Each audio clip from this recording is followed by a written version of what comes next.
content whenever you want. The Truth app has it all. The Truth is on 1017 and 1510 WGKB Waukesha, a locally owned Good Karma brand station. This is the Bloomberg Black Business Beat, sponsored by ProgressiveCommercial.com, where you can get a business insurance quote in as little as 6 minutes. Investors are nervous about the future of big media companies. Recently, Paramount has seen its shares sink as rumors float around about a potential sale or takeover. John Rogers is co-founder of the first black-owned mutual fund company in the United States, Ariel Investments. He says despite all the bad news lately, he's optimistic about groups like Paramount. Content is king. So if you're Paramount Global and you own the rights to CSI and The Godfather and Mission Impossible, and you've got the NFL and the Super Bowl and the Grammys and all these extraordinary brands that are there, all the active, 60 Minutes and CBS Sunday Morning and all the different things that you can watch, we think that content will be valuable however you end up getting it. Rogers also says he's been buying Paramount shares. I'm Bloomberg's Justin Milliner on the Black Business Beat. In business, service is everything. Cintas delivers what you need to better serve your customers. Whether it's freshly laundered work apparel for almost any job imaginable, tested and inspected fire protection systems, first aid and safety supplies, on-site AED training, or mops and restroom products, stocked and ready when you need them. Better work days happen together. So visit Cintas.com. Oh, I'm ready! And get ready for the workday. Find what you love what you find. A Total Wine and More. There's so much waiting for you. Spirits and beer, thousands of wines. Walk right through the door. It's all here to explore. With guides in the know and prices so low, it just might blow your mind. You're gonna find what you love and love what you find. Drink responsibly, B21. The views and opinions expressed on this program do not necessarily reflect that of the staff and management of Good Karma Brands, but are the sole responsibility of the host and guests of this particular show.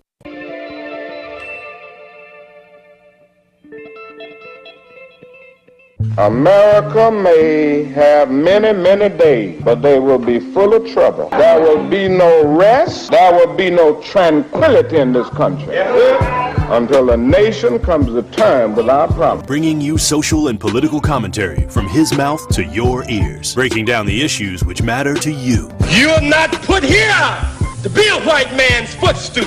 You are put here to represent the very best in God's word. Legendary civil rights icon, the Reverend Jesse Jackson in the studio. Reverend Jackson, how are you? Mr. Sherwin, good morning on this chilly Milwaukee morning.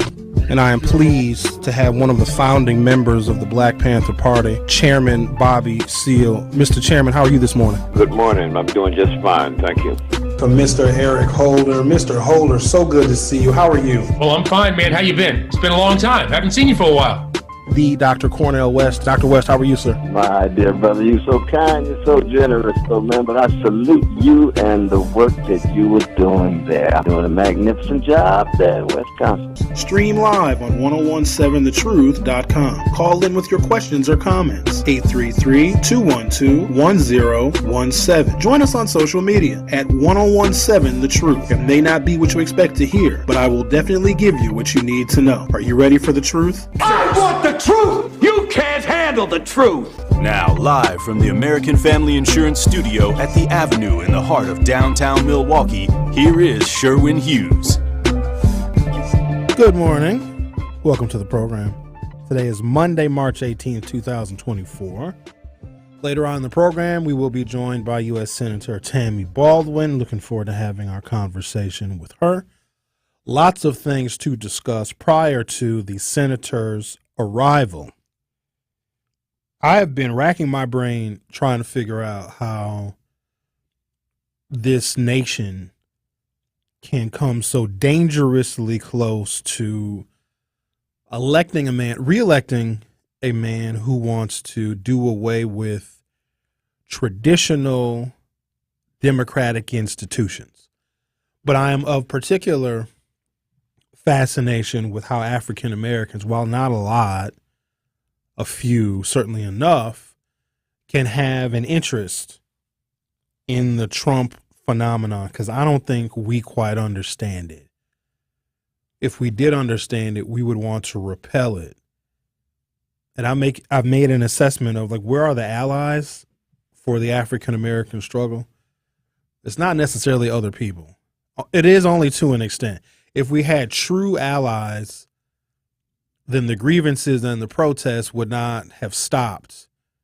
What, maybe a year, not even a year after George Floyd's murder? It stopped. In fact, the Black Lives Matter signs have all come down. In fact, I have listened to black people defame the movement of Black Lives Matter. Think about that for a second. Here we finally have people saying something that we have been saying forever. And we've been saying in a bunch of different ways. We've been saying it explicitly that we matter. We're important.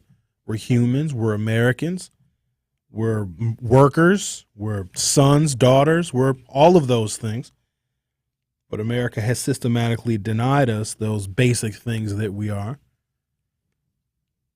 We participate in making this country great, but for some reason we are looked at as the others, even though we have been here longer than, in some cases, European immigrants. And so you finally have a message that we have been telling through our music, through our art. There's always anti-racism information in our culture. Every part of our culture seeks to tell the story of the atrocities that are faced by some African Americans. I think there's some parts of America that impacts all people who are not white Anglo-Saxon Protestants. There are some disparities, there's some discrimination, there's some outright bigotry, etc. So we've been trying to tell America this for a very, very long time in a variety of different means. With all of our activism, our literature, you name it, we have been trying to tell the story. And so we see a black man get murdered, and then now the whole world is standing up and paying attention, but it didn't last very long, did it? And then eventually we saw the holes in the Black Lives Matter movement, and so we just did away with the entire thing.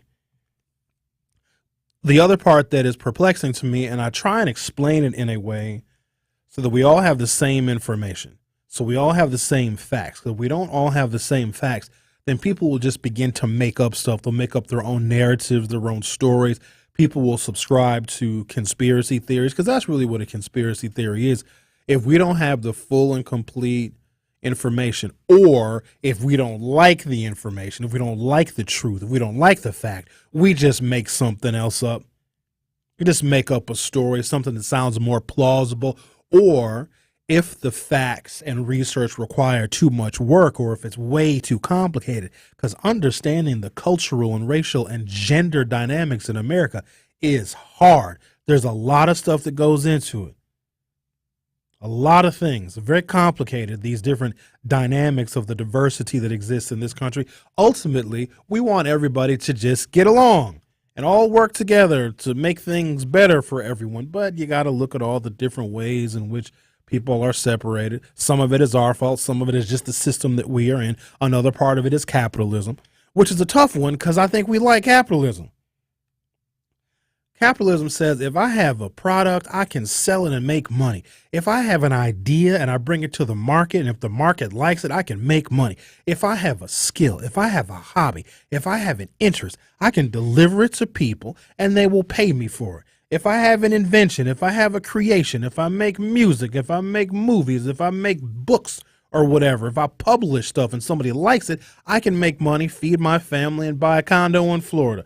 Capitalism sometimes is good, but it's very exploitative, isn't it? Especially if you don't control the means of production.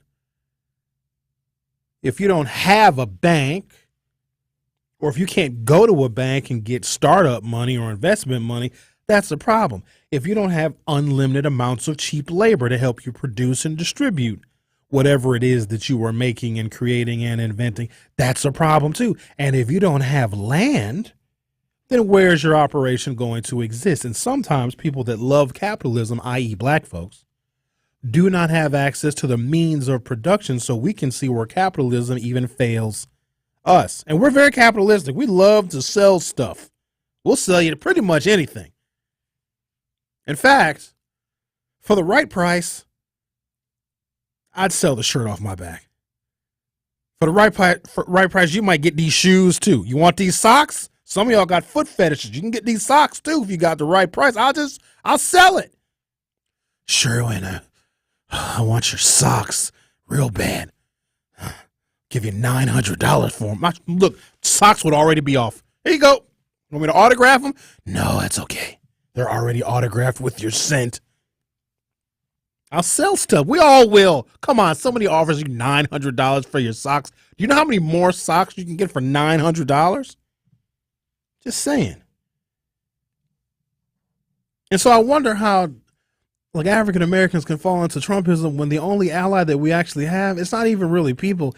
It's the law. It's democracy itself. It's being able to have some kind of control over our own destiny by going and voting in local elections and by being able to run for office ourselves. Even if you don't win, your candidacy can force issues and talk about issues that maybe other people and other groups aren't talking about. That is our strongest ally.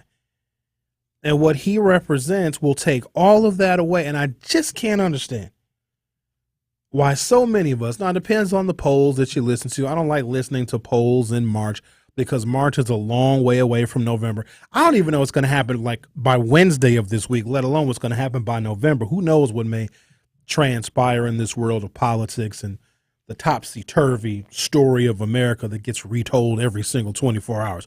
Who knows? So it's too early to tell. But there's something incredibly disturbing. It's not just here. It's really going on all over the world, how we can become in love with fascism. Donald Trump said some things over the weekend. I want to talk about him. He said there would be a bloodbath if he wasn't reelected. And the media, par for the course, kind of glossed over it. They're like, hey, Trump, that's not nice. You shouldn't have said that.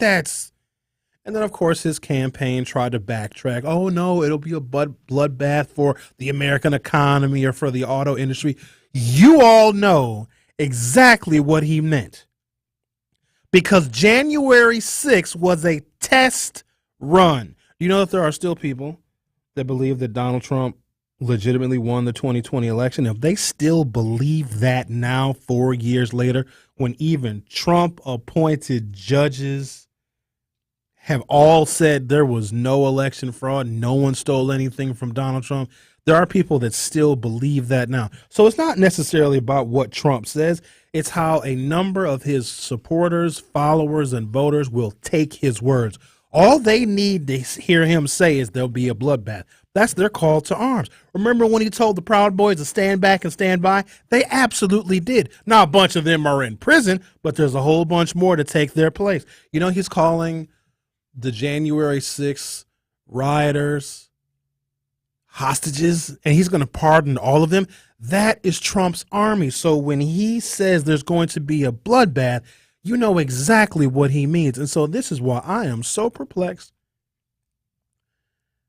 African Americans who may believe that voting for Democrats does not work for us and we need to try something different. Some of those people that believe that are flirting with the idea, or they're going on their second date with the idea of voting for and supporting Donald Trump. I need you to understand something. Whether you believe me or not is of no consequence to me. It just makes you a non-believer if you don't believe me. When he says there's going to be a bloodbath, do you think that African Americans are going to be spared in that bloodbath? Do you think that they're going to say, oh, no, these are the African Americans that are wearing the MAGA hats. Don't shoot them. They're the good ones. You can't possibly think that. There's no way that they think that. When you hear black people blame other black people, black elected officials, for not fixing the problems and the plagues in the black community, I want you to pay particular attention to African Americans anywhere you see them or talk to them that say it's the fault of the black elected officials, or they're not doing enough, or they're corrupt, or what else do they say about black elected officials? They essentially put the blame on black elected officials for not fixing what's wrong in the black community. I just want you to think for a second of how insane that is. Because let's say it is the fault of the black elected officials. They're just not doing enough work. They're not helping us because they don't want to, or they don't like us, or they're corrupt. Okay, let's just assume that's the case, which it totally is not. if you firmly believe that African American elected officials are intentionally not helping black folks, then why are they even running for office in the first place? You have to wonder. But the other part is, let's say that African American elected officials, whether they be legislators or executives, do want to help, want to assist,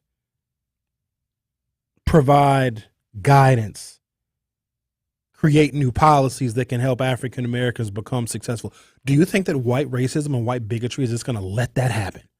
Do you think that they're just going to say, "Oh, all right, black elected officials, here, you take care of all the blacks, and we'll just sit back idle"? So when you hear someone black blame black elected officials for not fixing and remedying the problems in the black community, those African Americans that have that sentiment are blind to how racism actually works, because it impacts black elected officials too. In fact, the system of racism that exists in this country, and we have to be like totally honest about it, it doesn't want black people to vote. It wants to close polling locations in black communities. It wants the wait times in black communities and black polling locations to be longer. They want to burden people who may not have an ID for whatever reason, to have it be more difficult for them to vote. But when they blame black elected officials for not fixing things, then it's, ladies and gentlemen, then if you don't have a lot of money, if you're not a millionaire, if you don't have a big old house, then I guess that's just your fault, right? If black elected officials are supposed to be so powerful that they can defeat racism, then there wouldn't be any. We've had a black president, and that could not defeat racism. You know what it did? It made racism stronger, much more invigorated. So it's very upsetting to me, because whenever I hear a black person say, "Oh, it's the black elected officials' fault," what are they doing? They're not doing anything. They're supposed to be helping us. And if they're not helping us, then they're really the problem. When people have that sentiment, then they don't know the pervasive power of what racism actually is. And then those are the folks that are much more likely to go over and vote for Donald Trump, because they now have a disdain for their own people, for their own black elected officials that are in power. And then they'll say, "Well, I might as well go to the other side then, because these black Democrats aren't doing anything for us." Black Democrats cannot specifically help black people because of white racism. It will not let anybody help us. The only help that we have is through the system itself, which is kind of counterintuitive. But once the law says you cannot discriminate when it comes to housing and hiring and lending, then that is what our ally is. We need the laws on the books. Now, it's difficult to get the laws on the books, but through persistent participation in this democracy, we can get the laws on the books. I'm going to take a break, come back. Oh, look, it's Miss Rose on line one. This will be a delightful phone call, I'm sure. We'll talk to her on the other side. You are listening to The Truth with Sherwin Hughes on 101.7 FM. I'll be right back. More of The Truth with Sherwin Hughes is next on 101.7 The Truth, The Truth app, and 1017thetruth.com. Milwaukee, we are in the heart of the basketball season, and we have all the local hoops news you need to hear. Get your weekly smile on with our Nothing But the Truth basketball report, brought to you by Bubon Orthodontics. On Nothing But the Truth, we'll keep you in the loop on all the local Milwaukee hoops news, from high school all the way to the pros. So don't miss your shot to join in on the hoops talk by tuning into the Truth Basketball Report on Nothing But the Truth, right here on the new award-winning 101.7 The Truth, brought to you by Bubon Orthodontics, the official smile of the Milwaukee Bucks. The Empowerment Small Business Loan Program, we're talking about up to $5 million, which for small business owners, we need that. That's like payroll, that's resources. So can you just let us know, what is the program and why is this lending program so important to Old National Bank? Years ago, our CEO, Jim Ryan, this program is his brainchild. He was working with Roland Shelton, who you know, Denise, out of Evansville, and they identified that African-American business owners, Hispanic business owners, Native American business owners, as well as women business owners had a difficult time in obtaining financing from the traditional credit partners. And so we went out, created a program, launched it last year, 2023. And so far last year, we have helped over 100 successful minority and women-owned businesses with about $25 million in loans. We've already started this year with almost $8 million in approvals, again, geared toward minority business owners and women business owners that normally had difficulties in obtaining traditional credit finance. Life's better with American Family Insurance because our home policies help protect your dreams and come with peace of mind. Save up to 25% by bundling home, auto, and life. American Family Insurance. Get a quote, find an agent at amfam.com. Products not available in every state. Discounts may not apply to all coverages on an auto or home policy. Discounts do not apply to life insurance policies. Visit amfam.com to learn how discounts may apply to you. American Family Mutual Insurance Company, SI, and its operating companies, American Family Life Insurance Company, 6000 American Parkway, Madison, Wisconsin. Increase in taxes while families are paying more for everything from gas to groceries is wrong. Milwaukee voters should oppose increase in property taxes by nearly 30% in order to provide increased funding yet again to Milwaukee Public Schools. They've already wasted nearly $1 billion in new taxpayer funding, and now they want more? They don't even have a plan on how they'll spend it. Enough is enough. Milwaukee voters should just say no. Paid for by Enough is Enough. Vote no. Be the MVP of gift giving with a Milwaukee Bucks gift card. From exhilarating Bucks experiences to unforgettable Fiserv Forum events, your gift card recipient can score tickets to Bucks games and other events through the Ticketmaster box office. Shop exclusive gear at the Bucks Pro Shop or get a favorite snack at Fiserv Forum's concessions. It's a win-win gift that lets them choose their experience. To purchase a gift card, visit bucks.com/giftcards. It's The Truth with Sherwin Hughes on 1017 The Truth, The Truth app, and 1017thetruth.com. Our phone number, if you want to call it or text it, is 833-212-1017. 833-212-1017. Wayne says, Sherwin, what role should the Wisconsin Black Chamber of Commerce play in the upcoming Republican National Convention here in Milwaukee? The Sherwin answer is not going to be the Black Chamber's answer. There's a Black Chamber of Commerce. There's an African-American Chamber of Commerce. There's a minority Chamber of Commerce. There's a Hispanic Chamber of Commerce. There's many chamberses of many commerces in this city. There's a gay one. Got to have a gay one. Might be a trans one, too. No discrimination. But how the Black and or African-American chambers should participate in the upcoming RNC. And this is a Sherwin answer. This is not a Chamber of Commerce answer. An unequivocal, no ambiguity about it, full stop, complete and total boycott, because that is blood money. That is a political party that is going to nominate a man that wants to roll back every legal protection that we have, not just for black people, but for women as well. To take money from that convention is blood money. You are sacrificing your people, because what's going to happen is whatever money gets spent on black businesses, promoted or member businesses of the different black chambers, the money will run out. However much money you make, it ain't going to be enough to sustain you for the rest of your life, but the damage done to democracy will be permanent. So you got to think long and hard about that. And as much as y'all say, if so-and-so gets elected or reelected, I'm leaving the country. Y'all been saying that since George Bush. And you know what happened? You actually have more kids talking about, I'm leaving the country if Bush gets elected. You're a grandparent now. You had more children. Your family is bigger. You're not going anywhere. Let's talk to Miss Rose. You're on 1017 The Truth. How are you? Oh, fine. I'm so glad you hit this subject because this is very dear to my heart. You see, our allies should be the white religious who control this country's legal system. In the past, the black churches were our saviors. Now, in the present, it's the non-speaking and non-involvement of the Christian, so-called Christian religion in our society. The savior of our country is the white Christian church's leadership and descendants.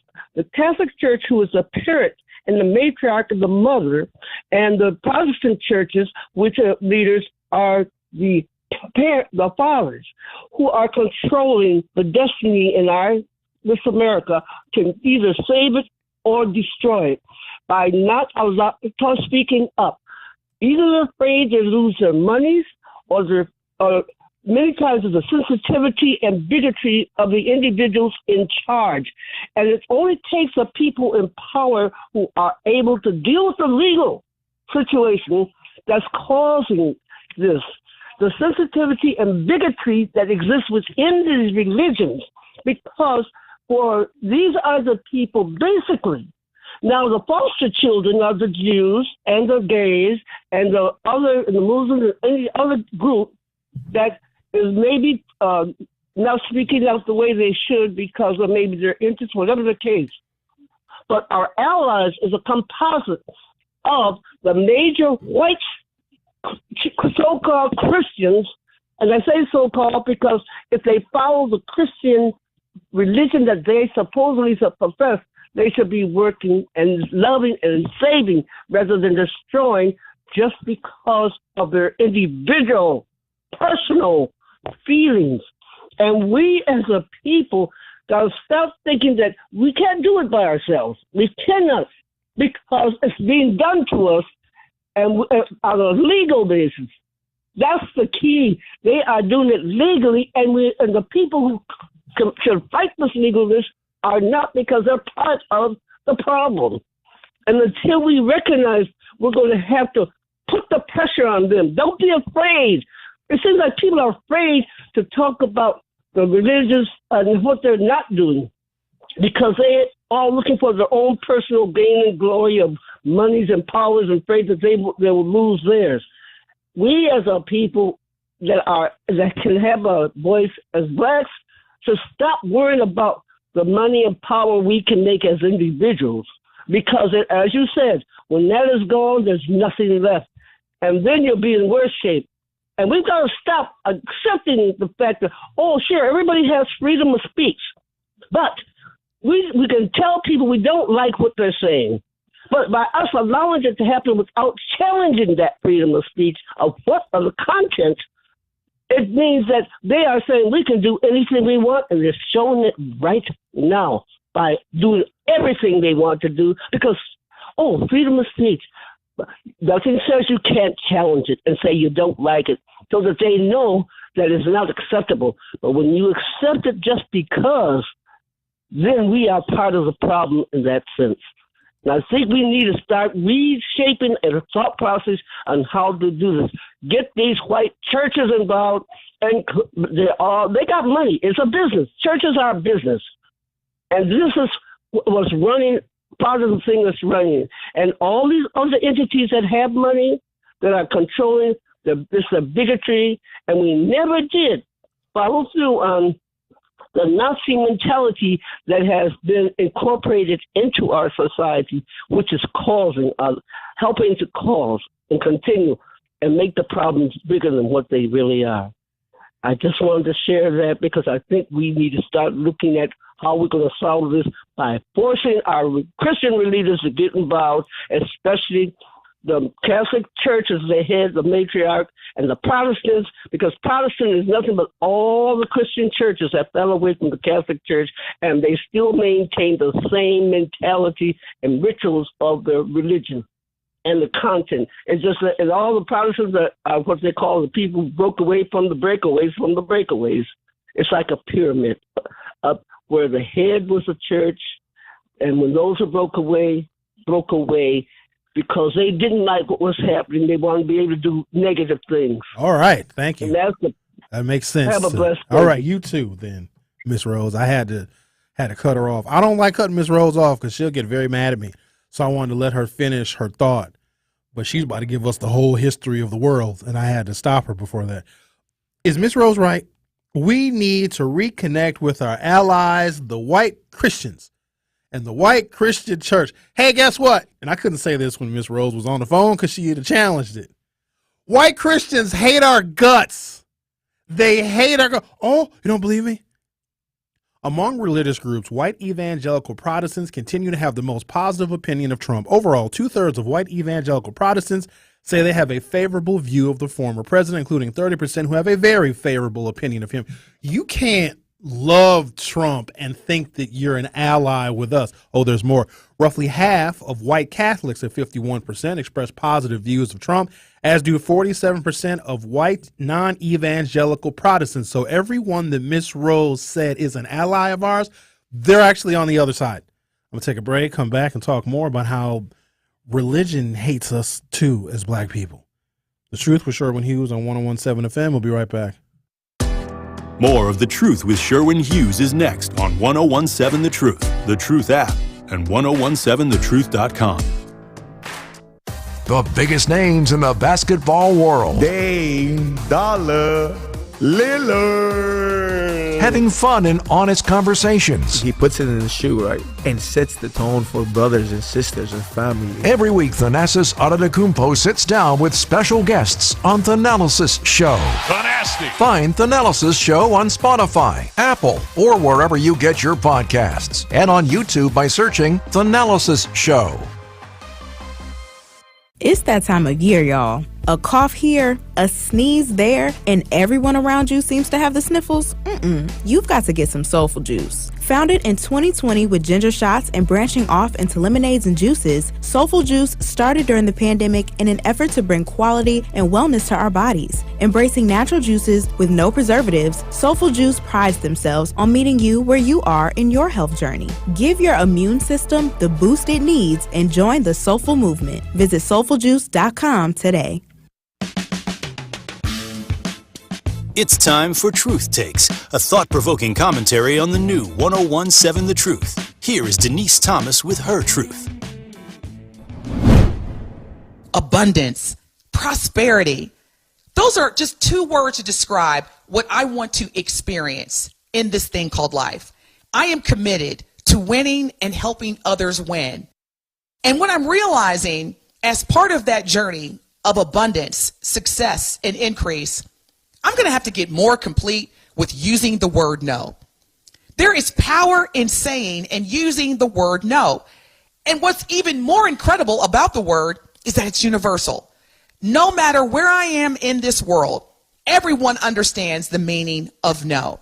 And the importance of saying no is not about rejecting others. It's not about creating barriers between you and someone else. It's more about making sure that as part of our self-care and building our wealth and our abundance, that we are able to say no to things, people, or places that are not part of that journey. There's been an amplified focus in our community regarding our mental health and our self-care and just valuing ourselves more. And a lot of us associate the word yes with being perceived as someone who is supportive. I want to challenge you as well as myself to continue to embrace your focus on mental health, continuing to embrace your focus on self-care. And in addition to that, ignite your ability as part of your self-care to demonstrate confidence and strength by setting boundaries and simply using your power of using and saying the word no. This has been Truth Takes on the new 101.7 The Truth. Listen to The Truth Be Told with DT and Telly weekdays from 7 a.m. to 9 a.m.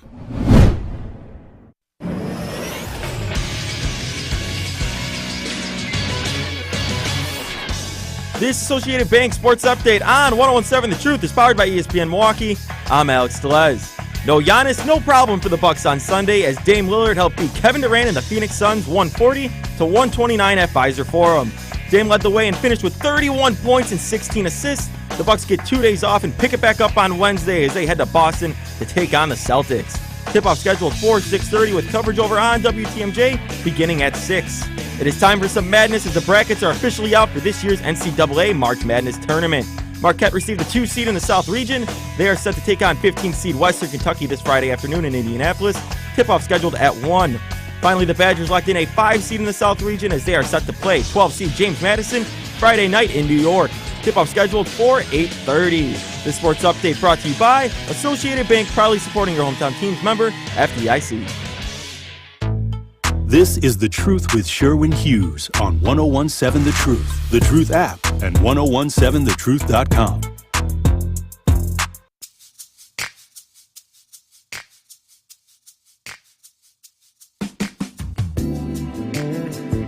You're going to be shocked at this, who our allies actually are. It's not the Christian white people. They can't stand us. And that's not fair.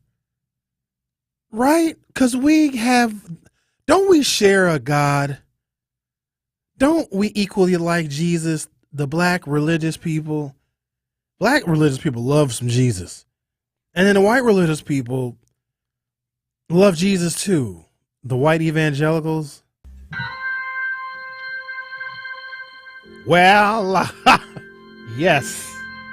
Thank you for gathering here today at the Church of Sherwin, where you can be a terrible person, but God still loves you. I didn't know we had church organ music in the sound file. That's for Tori Lowe on Mondays. Oh, he's going to be mad that you use that for me. Oh, because he has Minister Kevin on. Yikes. I don't want to be mean to the religious people, but I have an opinion. And we all have opinions, and we share our opinions, and sometimes the opinions are unpopular. But if we share a religion and a God and a Jesus with people that hate us, like, what does Jesus think about that? Because clearly they are much more favored than us. Like, they get their prayers answered. Our prayers are a bunch of IOUs. Also, if you can be a woefully dreadful, horrible human being and just be mean and nasty and conniving and backstabbing and just be generally despicable, but then tell yourself that God loves you, then what is that religion even doing? Among religious groups, white evangelical Protestants continue to have the most favorable opinion of Trump. Overall, 2/3 of white evangelical Protestants say they have a favorable view of the former president, including 30% who have a very favorable opinion of him. He is the most godless man I think I have ever seen.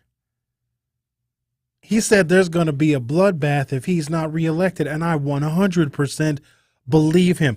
I got some information here. There's a story coming out of Arizona where they're already starting to talk about election fraud in Arizona. There will be treachery somewhere in some part of the country. What is it? I need to know the date. November 5th, 2024, the election date. Mark it on your calendar. There's going to be some stuff going on. Roughly half of white Catholics at 51% express positive views of Trump, as do 47% of white non-evangelical Protestants and 45% of Hispanic Protestants. But in every other religious group that is large enough to be analyzed, large majorities have unfavorable opinions of Trump, including 88% of atheists. You know who our allies are? The atheists. But we don't want to believe that because they're going to hell. Is that why we don't like the atheists? Because they're going to hell? So they're going to hell, but black folks are content to live in hell on earth. Oh, I don't want to be allied with the atheists because they're going to hell. Okay, but some would say that we're living in hell. Drive through certain neighborhoods in the city of Milwaukee. That don't look like paradise to me. Them streets ain't paved with gold. They're paved with hot Cheetos bags and blunt wrappers and despair.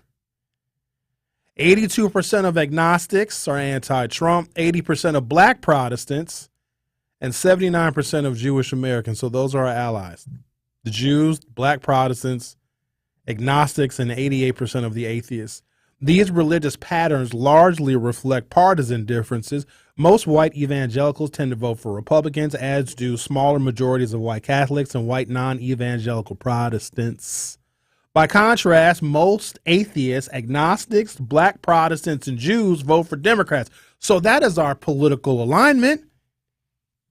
Can we have a party? I'll host.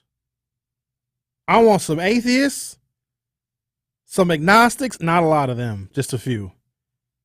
Black Protestants, which is most of y'all, and the Jews. We'll have bagels and lox. It'll be delicious. We need to just come together and figure out how we can stop this country from descending into fascism. One more thing about it being black elected officials' fault for the conditions that some black people find themselves in. You know, we have a lot of disparities and a lot of different gaps, education gaps and skills gaps and income disparities and healthcare disparities, all of those things. So if we blame black elected officials for that, because, you know, black people have been getting elected since 1866, 1867, give or take. Then we had a low point called Jim Crow, and then we started running for office again and winning.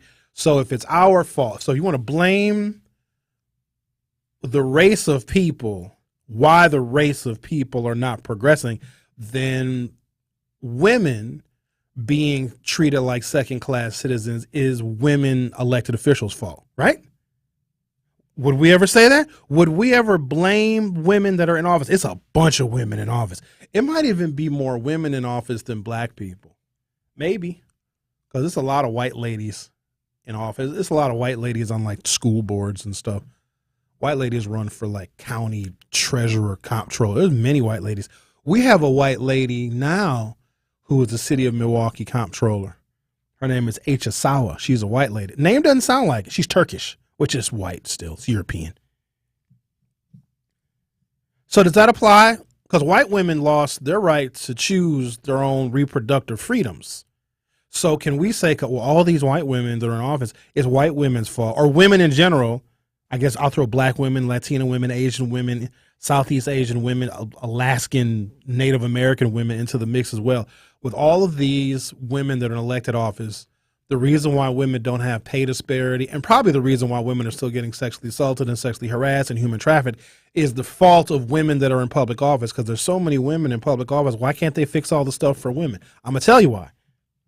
Misogyny, sexism is bigger than women being in elected office, meaning women can be in elected office and work together, and they can have committees and they can put together laws and policies, but misogyny and sexual harassment and discrimination is bigger than the power that women have in elected office. You see how that works? That's why you can't blame black people in elected office for not fixing things for black people, because racism is bigger than the power that black police chiefs have. We got a black sheriff lady too. We have had many black sheriffs. We are actually okay with black people being in high-ranking law enforcement positions. Have you ever noticed that? We even have a black secretary of the Department of Defense. Technically, that is a law enforcement position. His name is Lloyd Austin. Who else we got? We got a black mayor, got a black county executive, got a black chief of police, bunch of black county supervisors, bunch of black state legislators, state senators, state assembly representatives, males and the females. We have a black city treasurer. We have a black city attorney. There's black folks all over the place. There's more I'm sure I'm forgetting. But you can't say it's the fault of black people. And when you say that, you are discounting how powerful racism is. And when black people get to a point where we are discounting how powerful racism is, we'll begin to think that maybe it's like a figment of our imagination. And then we will begin to drift because of all of these black people. Because it makes sense, right? But on a real simple level. Okay, you have all these black people in power, right? And then you see black people still struggling and suffering, and the children can't read and they can't do math. And you just start putting little simple things together. So wait, all these black elected officials, okay? Oh, and they're all Democrats too. By and large, I can't even think of a black Republican in an executive position anywhere in southeastern Wisconsin. I don't think there are any. And then you put these things together, like, wait a minute, suffering in the black community is a mess. Oh, the black family is destroyed. But you got more black elected officials than ever, and they're Democrats. Someone would just say, well, hey, the black elected officials and the Democrats all suck. Maybe we should go over to the other side. And when some of y'all do that, that's the point. That's the point. They want you to lose faith in your own people that deal with racism just like you do. If you're a black elected official, you still can get racially profiled. It happens all the time. You still can be a victim of all sorts of bigotry and racism. You can be denied service at a restaurant or get poor service at a restaurant or walk into a restaurant and nobody wants to seat you. You think a black elected official is shielded from that? And if they can't stop racism from hurting them individually, they certainly can't stop it from hurting the collective. You see what I mean? That's not how it works. Just like a woman who's an elected official can't stop a man from sexually harassing or sexually assaulting her. You think that man cares? She's like, hi, I'm a lady member of Congress. The man said, I don't care. Donald Trump said, I can grab you by the hoo-ha. It's not how that works. But they want to make conditions so bad, or just however they can prevent black progress. And then eventually we lose faith in our own institutions and our own leaders. We lose faith in other black people. And then we just abandon them altogether. That's exactly what they want. They want us to not vote and to not participate. And more importantly, they want us to hate our own black elected officials who are doing their level best to try and fight racism from a different perspective. Because being a black elected official means you just fight racism from a different perch. Doesn't mean you're supposed to fix everything. You can't. If that's the case, then women elected officials should fix all the stuff for women. So then it's women's fault with all these women elected officials that Roe versus Wade was overturned. In fact, there were women that helped women lose the right to choose. Amy Coney Barrett. That's insane to me. If they put a constitutional amendment together that says in certain cases you can purchase a black family as property, you can just buy them and just keep them and just make them work for you, Clarence Thomas will probably vote for it. Because if there are women that will support the overturning of Roe, there will be black people who have lost so much faith in black people, black leaders, black institutions, black elected officials, that they would willingly vote in favor of the other side that has always been wanting to harm black people. Because that's where the power is. The problem is we believe, and it's an erroneous assumption, because they'll say stuff like, well, black people shouldn't put all their eggs in one basket. We don't have a basket. We're just a bunch of eggs. We're just bumping into each other. We don't have a basket. So do y'all realistically think that if a whole bunch of black people voted for Republicans, that the Republican Party would be nice to us? They'd be like, you dumb coons. Thank you, idiots. We're not going to help you. They have no interest in helping us. What they want to do is they want to suppress our vote or get us to hate each other and hate our elected officials so much that we either don't vote for black elected officials or we go over to their side. Either way, there is zero obligation for them to help us. When was the last time you heard a black Republican talking about the issues that plague the black community? I'll wait. And don't say, well, they talk about the economy. When was the last time you heard a black Republican say, yeah, life sucks for some black people? We need a George Floyd justice and policing bill, or we need to have voting rights reform, or we need to do something about the income disparities and the home ownership disparities. When was the last time you heard a Republican say that? I'll wait. Oh, you haven't. What I did hear a Republican say, especially the one who likely is going to be the Republican nominee, said there's going to be a bloodbath if he's not elected. I'm going to take a pause there, come back on the other side. The Truth with Sherwin Hughes. Will be right back. More of The Truth with Sherwin Hughes is next on 1017 The Truth, The Truth app, and 1017thetruth.com. Bringing all the smoke to you. I love what you're doing, and this radio station is just like what it's called. It's the truth. Download the new 1017 The Truth app now. Milwaukee Black Talk. 1017 The Truth. 3rd Street Market Hall is downtown's latest first stop, must stop destination, featuring 19 local food vendors, 2 bars, a patio, live music, and more. There's something for everyone at 3rd Street Market Hall.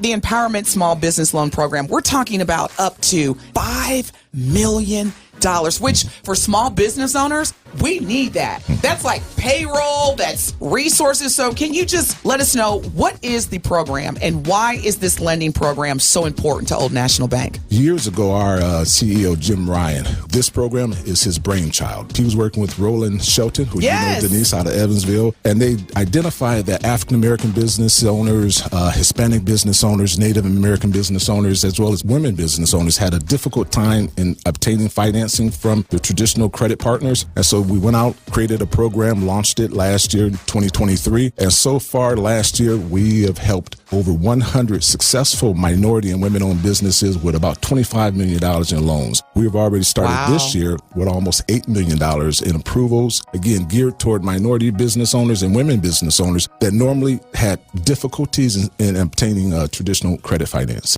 Come see Thanalysis live from Potawatomi Casino Hotel on Friday, March 22nd. Hey, welcome to another Thanalysis show. And we do well coming up in today's podcast. Be there for the first ever live show for Thanasis as he's joined by his brother, none other than the Greek freak, Giannis Antetokounmpo. I took off my shoes and I was like, go crazy, go hoop. That's all it was. Get your tickets now at GALiveshow.com. Thanalysis live at Potawatomi Casino Hotel on March 22nd. GALiveshow.com. I am Detective Tiffany, and I am more than an officer. I come from a family of those who have served our country, and I continue that family tradition when I joined the Air Force Reserve. During my time there, I was encouraged to apply as a police officer, something I had never thought about doing before, but decided to give it a chance. The chance I turned into a fulfilling career in law enforcement. I am more than an officer, and you can be too. Come join the Milwaukee Police Department by applying. Go online and search Milwaukee Police Department careers. It's early in the year, and we're trying to hit these fitness goals. 0 to 100 Fitness is dedicated to the Milwaukee community, offering affordable and quality fitness and mixed martial arts programs for the last 10 years. They have competitive and novice classes in MMA, kickboxing, and grappling for all skill levels and ages. From youth, community outreach, women's self-defense, and personal safety programs, 0 to 100 Fitness will help you on your journey to greatness. So get up off the couch and into the best shape of your life. Call 414-522-1275 today. It's The Truth with Sherwin Hughes on 1017 The Truth, The Truth app, and 1017thetruth.com. According to Waiting to Vote, Racial Disparities in Election Day Experiences, published by the Brennan Center for Justice with the support of the Carnegie Corporation in New York, Black and Latino Americans face longer wait times on Election Day than white voters. In the past, long wait times were disruptive and disenfranchising. Today, they raise all sorts of concerns. So I'm going to table that for a second. Denise, you know what? I'm glad you texted me, Denise. Denise asked me if I had read the referendum question on our April 2nd ballot here in Milwaukee. I have not, Denise, and so I pulled it up because I thought it was only one referendum question. It's a total of 3, 2 of which I didn't even know about. And one of those 2 that I didn't know about, I don't even know how to answer. I need some clarification. How come they didn't tell me? I'm the media. Aren't you supposed to tell me stuff? Have they told anybody here about these referendum questions? Who do I get mad at? Because I'm here to provide information to all of the people. So what I'm going to do, Hour 2 starts in a little bit. I'm going to go over what is on your ballot if you live, well, this ballot is specific to me because I live in the 10th Aldermanic District and we got an Aldermanic race. So I'll omit that ballot, that choice, because if you don't live in the 10th District, you wouldn't see that choice anyway. But the other elections and ballot referendum, you will see on your ballot anywhere in Milwaukee County. There's a bunch of people running for judge. But the referenda questions you will see. And I'm not going to read them yet. Wait till Hour 2 where it's going to start in about 7 minutes. Then I'll read the ballot referendum questions because I'm going to need an answer from you guys because I don't know how to answer. One, it just sounds like Greek. Maybe we should get the Thanasis in here to translate this because you know how when somebody says, oh, that sounds like Greek to me. Well, we got the Thanasis is somewhere here walking around the studio. Probably lost. Probably around here looking for a rebound.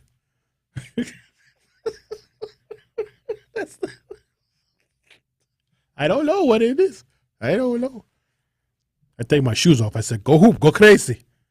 Did you guys know that there were 3 ballot referendum questions? Well, the MPS one, I know.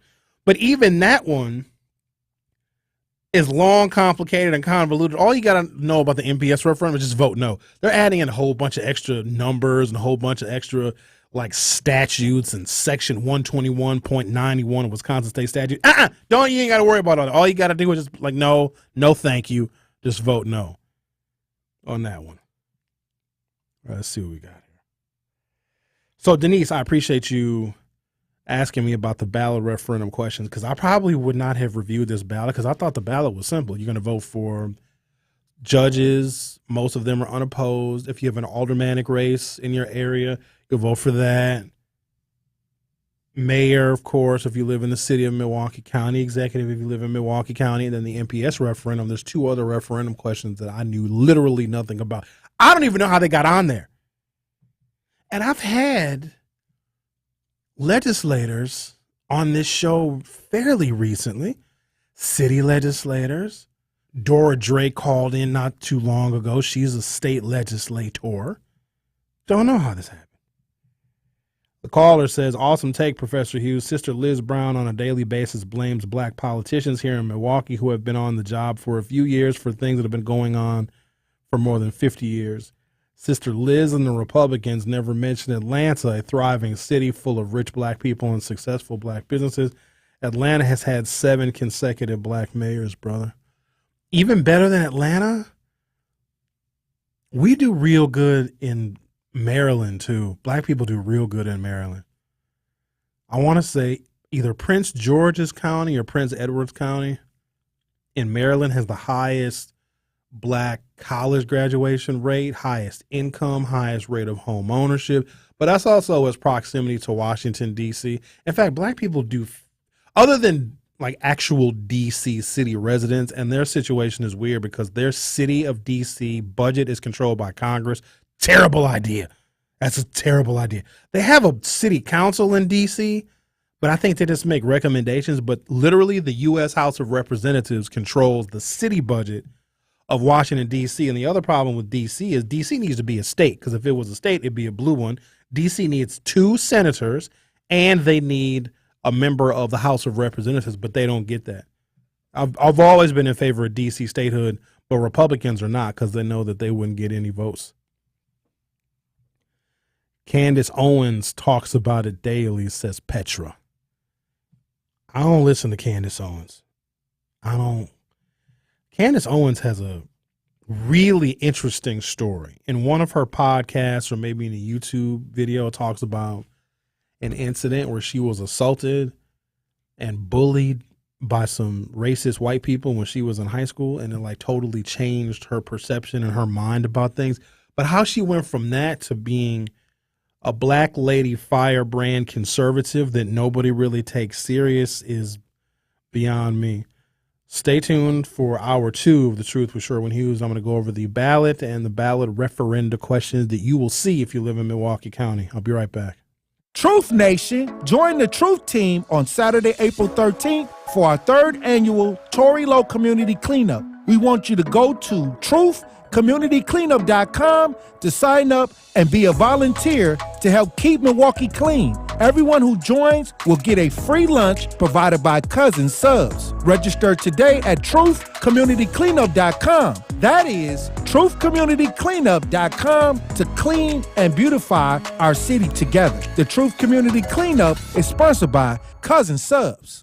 1017 The Truth and Associated Bank have teamed up for our Black-owned business give back. Each quarter, we'll be giving away $6,000 worth of free commercial advertising for 3 months to 5 black businesses. To sign up for your business's chance to win $6,000 of commercial campaign marketing on the award-winning 1017 The Truth, visit blackbusinessgiveback.com. That's blackbusinessgiveback.com. Let's rebuild our community's backbone through exposure on the truth. For official rules, head to blackbusinessgiveback.com. Associated Bank, member FDIC.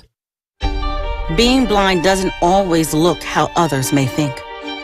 Stargardt disease was supposed to define me. Retinitis pigmentosa aimed to overwhelm my family. It tried to cut me down. A blinding eye disease attempted to force me away from doing what I was born to do.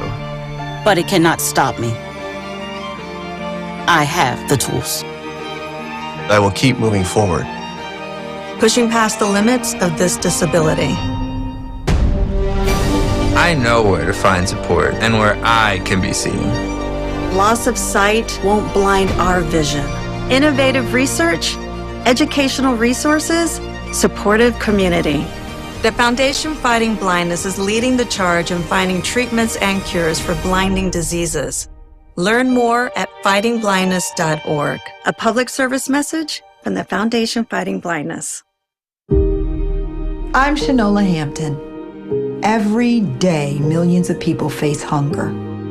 Today, I will share with you some of their experiences. I'm stuck between paying for medications or paying for food. John from Maine. After paying my bills, I can buy groceries. It's sad to say, food comes last. Alice from Oregon.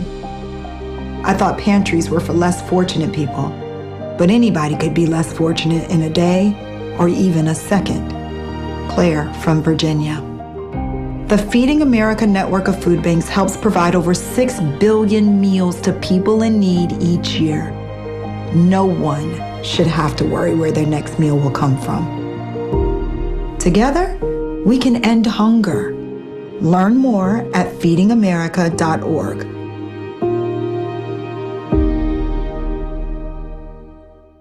Join the livest radio show in Milwaukee, Nothing But the Truth with Melanie Ricks. Listen every weekday from noon to 1 p.m. on 101.7 FM, 1510 AM WGKB Waukesha, and W269DL Milwaukee, a locally owned Good Karma brand station.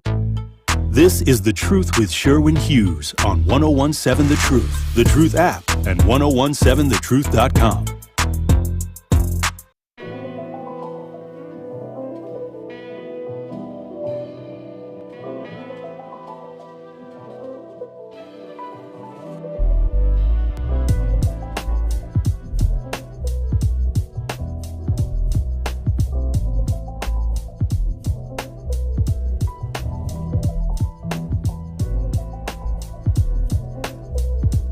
Welcome to Hour 2, The Truth with Sherwin Hughes.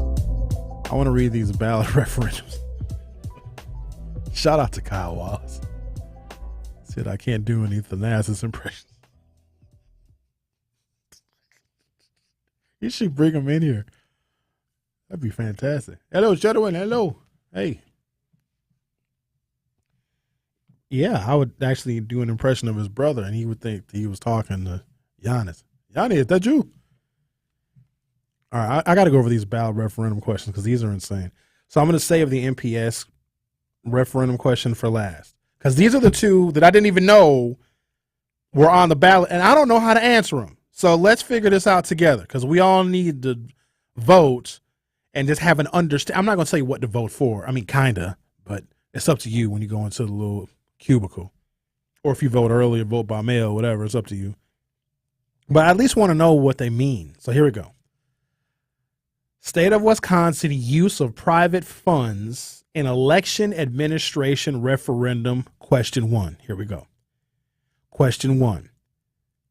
Use of private funds in election administration shall section 7 subsection 1 of Article 3 of the Constitution be created to provide that private donations and grants may not be applied for, accepted, expended, or used in connection with the conduct of any primary election or referendum. No idea what that means. Let's try it again. Use of private funds in election administration shall section 7 subsection 1 of Article 3 of the this must be the state constitution, obviously. Shall section 7 subsection 1 of Article 3 of the state constitution be created, so they're creating a new constitutional amendment, to provide that private donations and grants may not be applied for, accepted, expended, or used in the connection with the conduct of any primary election or referendum. Oh, that's tough. So if the federal government wanted to give a grant to the state of Wisconsin or the city of Milwaukee so that we have more money to administer our elections, this would prevent that. Will somebody please tell me if I have this right? Let me read it again. You're going to see this on your ballot if you go and vote on April 2nd, or if you voted already, or if you plan to vote by mail. Use of those are private funds, though. Use of private funds in election administration shall, Section 7, subsection 1 of Article 3 of the Constitution be created to provide that private donations and grants may not be applied for, accepted, expended, or used in connection with the conduct of any primary election or referendum. So, okay, private donations would mean like from a person, a company, an LLC, or a corporation. I don't know how to answer that. because there might be private companies that have our same interests and viewpoints in the fair administration of elections. And just because a private donation is going to election administration doesn't mean that the election is going to be fraudulent. I don't know how to answer that. A lot of people are listening to the show. Can somebody help? Because I don't know what that really means. I'm really smart. Like I have a very big brain. All right, the next referendum question. Question 2, State of Wisconsin election officials referendum. Election officials shall, Section 7, subsection 2 of Article 3 of the Constitution be created to provide that only election officials designated by law may perform tasks in the conduct of primaries, elections, and referendums. So does this apply to like poll workers? Because poll workers aren't necessarily designated by law. They're designated by individual local election offices and municipalities. I'm going to read it again. Question 2. Election officials shall Section 7, subsection 2 of Article 3 of the Constitution be created, because they're creating another constitutional amendment, be created to provide that only election officials designated by law may perform tasks in the conduct of primaries, elections, and referendums, yes or no? I don't know. Hopefully somebody who is listening to this program knows how to decipher those. I need a lawyer to call in. Let's read the MPS referendum question, which is just, this one is easy to vote no on. Are you ready? It's long. It's very long. I'm going to read it 2 times. Here comes the first time. It says, vote for 1. Milwaukee Public School District exceed revenue limit referendum. Just in the title, it's a hard no for your boy. But let me read it. Here's the details. Here we go. Shall the Milwaukee Public Schools, Milwaukee and Washington counties, let me stop right there. Why are you including Washington County in my city of Milwaukee, Milwaukee County ballot referendum to raise revenue for MPS? Hell no. You messed up. Whoever put this question together, you screwed up. I'm not voting for anything for Washington County. Hell no. Why are you asking me in Milwaukee about Washington County raising their revenue limit for their kid? Ask them. Now I'm mad. I wish I could vote twice and not go to jail. I might try it. Go in and vote. Hi, what's your name? Sherwin Hughes. You have your ID? Yep, here you go. Okay, you find it in the poll book? Yep, right here. Sherwin Hughes, number 27. All right. Sherwin, sign your name right here in the poll book. I sign it. Go vote. Walk out. Come back in wearing a fake mustache, a top hat, and a trench coat. But it had to be an extra long trench coat because I would be standing or sitting on somebody's shoulder. So I'm like really, really tall. You ever see that where somebody's sitting on somebody's shoulders and got a real long trench coat on? And I walk in. Hello. I need to register to vote. My name is Alex Tellez. I'm going to vote. I have not been here before. I'm voting for the first time. Shall the Milwaukee Public Schools, Milwaukee and Washington counties be authorized to exceed the revenue limits specified in Section 121.91 Wisconsin statutes by $140 million for the 2024-2025 school year, by an additional $51 million for the 2025-26 school year, by an additional $47 million for the 2026-2027 school year, and by an additional $14 million for a total of $252 million for the 2027-2028 school year and thereafter, for the recurring purposes of sustaining educational programming, including offering career and technical education programs, attracting and retaining certified educators, and further improving art, music, physical education, and language programs. No, No. How dare you include Washington County in Milwaukee County, the city of Milwaukee, MPS's ballot referendum? Whoever wrote this or whoever approved this language did so as a issue for MPS. I'm gonna read that again. I'm flabbergasted. You think listen, I'm not going to be mean to the people of Washington County because there's probably some of you in Washington County that are listening to the program, but you need to take care of your own school district with your own kids. Those are your kids. You live out there. You pay property taxes out there. And I'm not blaming the people in Washington County because I'm sure they didn't know that their county and their schools, because when you think Washington County, think like Germantown. Germantown is Washington County. What else is in Washington County? I think nothing. Like Hartford, Hubertus, I think is Washington County. Colgate is Washington County. Yeah, like I said, nothing. It's Germantown.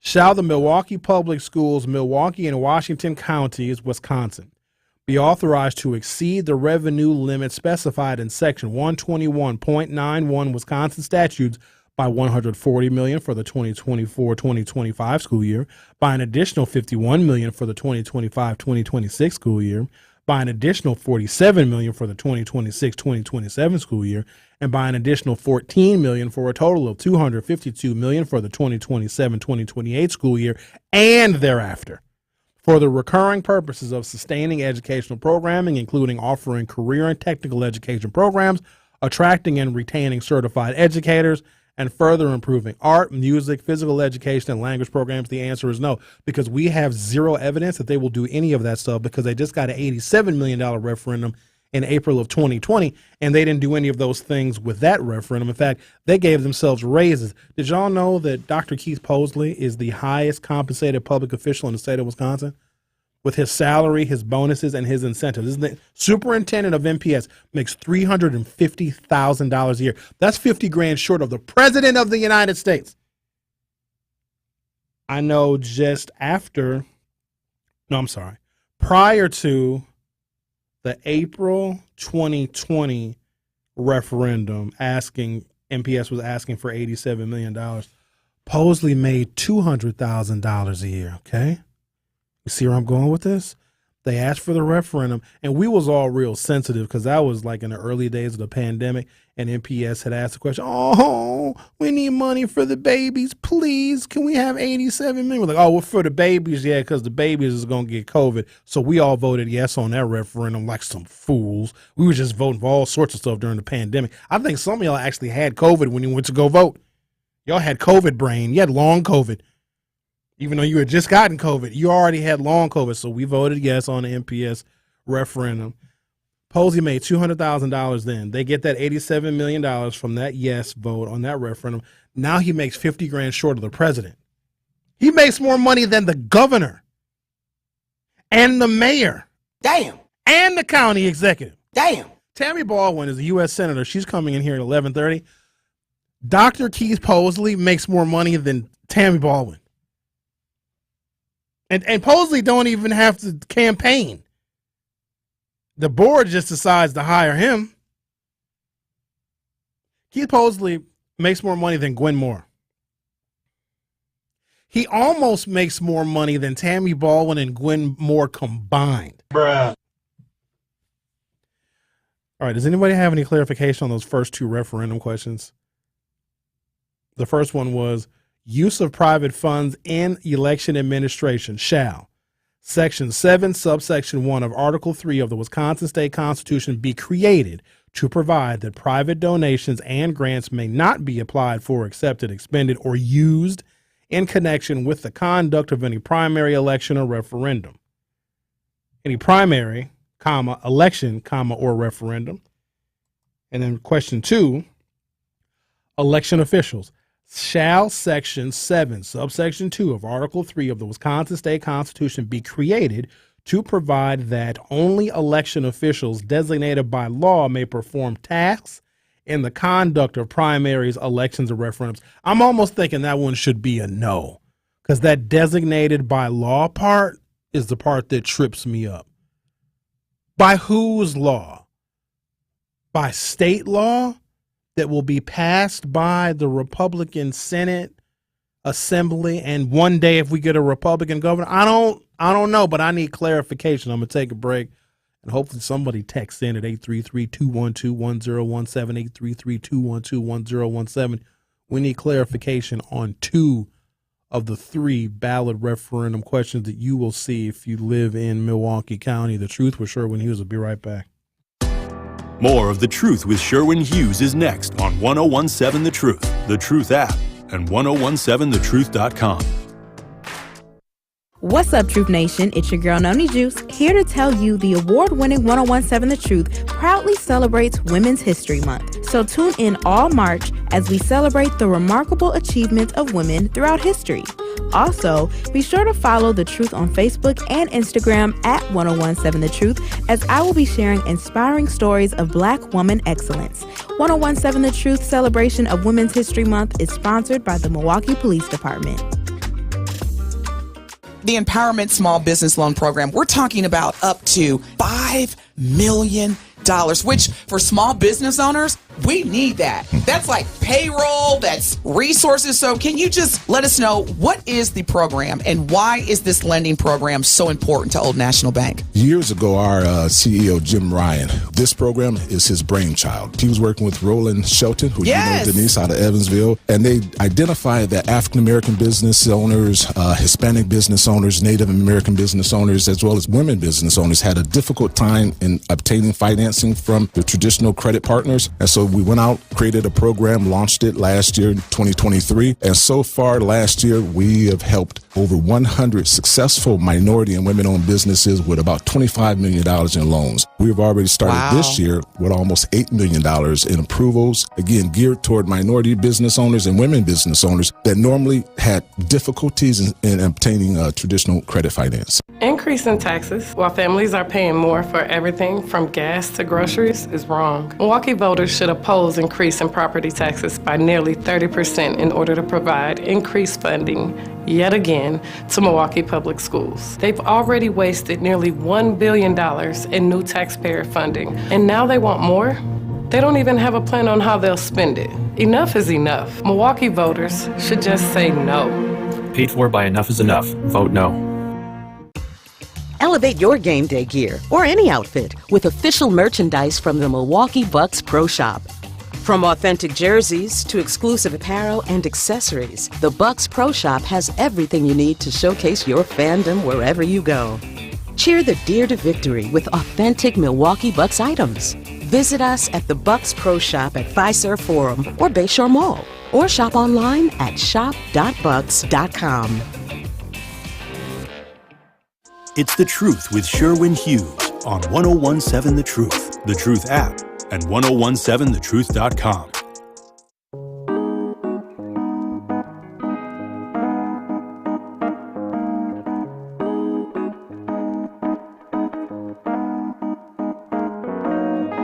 Denise says, check out Washington County's site about referendums.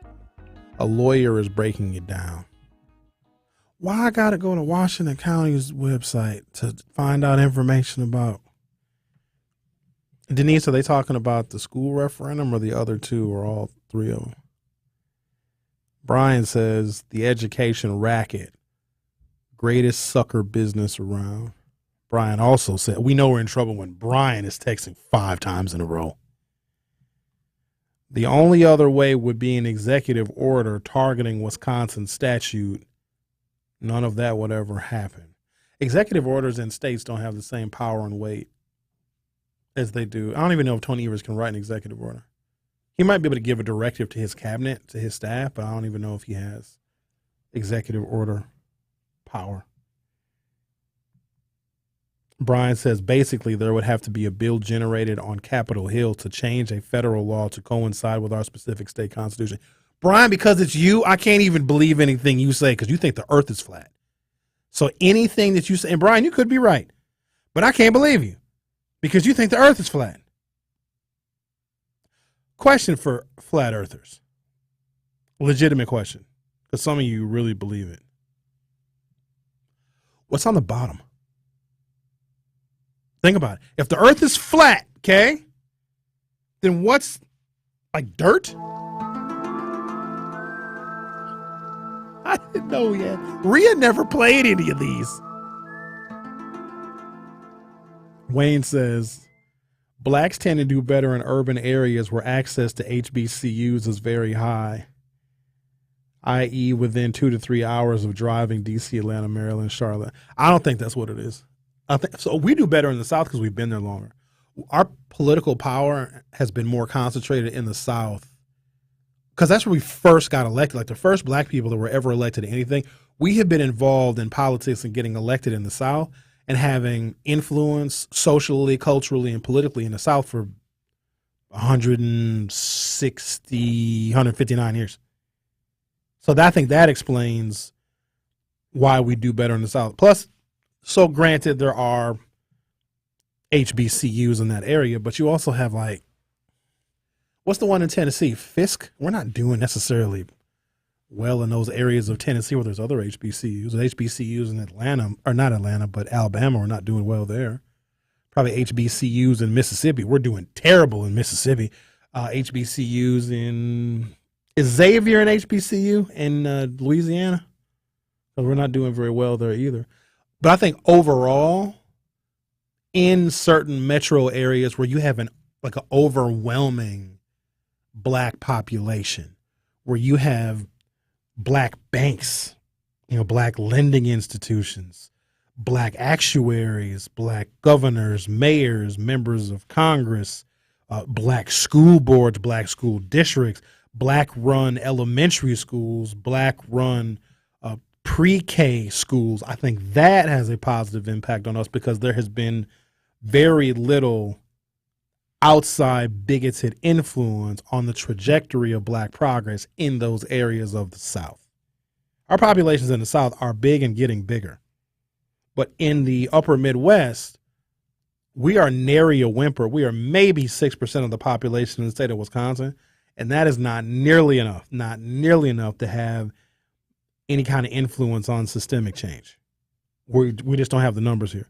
Even if we have a bunch of black elected officials in the city of Milwaukee and Milwaukee County, the fact that we still have Republican control in the Wisconsin state legislature completely and totally negates what black legislators and alderpersons can do in the city and the county of Milwaukee. We are still under the thumb and the rules of state law that is written by and passed by Republicans in the Wisconsin State Senate and Assembly. Now, Tony Evers can veto a lot of stuff, which is good. But prior to that, when Scott Walker was governor, we had our hands tied completely behind our back. Local control was essentially upended because I think that those Republicans knew that if you let a majority minority city control its own fate and control its own destiny, the decisions that we would make on behalf of black and brown people in this city would go counter and contrary to the Republican ethos at the time. And Scott Walker and the Republicans in the legislature could not have that. What is this you just texted me? Who just texted all this? Denise, this is the longest text message I've ever seen in my entire life. I can't read all this. It's like 20 pages. There's a bunch of like special characters in it. All right, I'm going to try. She texted the whole thing. I said I wasn't going to Washington County's website to read the breakdown of the ballot referendum questions, so she copied and pasted the whole thing. All right, here we go. Thank God I'm hooked on phonics. All right, here we go, guys. Here's how Mr. Poland, even the name came across weird. Here's how the dude explains the two constitutional amendment questions. The first question, which will appear as question 1, reads as follows. I'm not reading that again.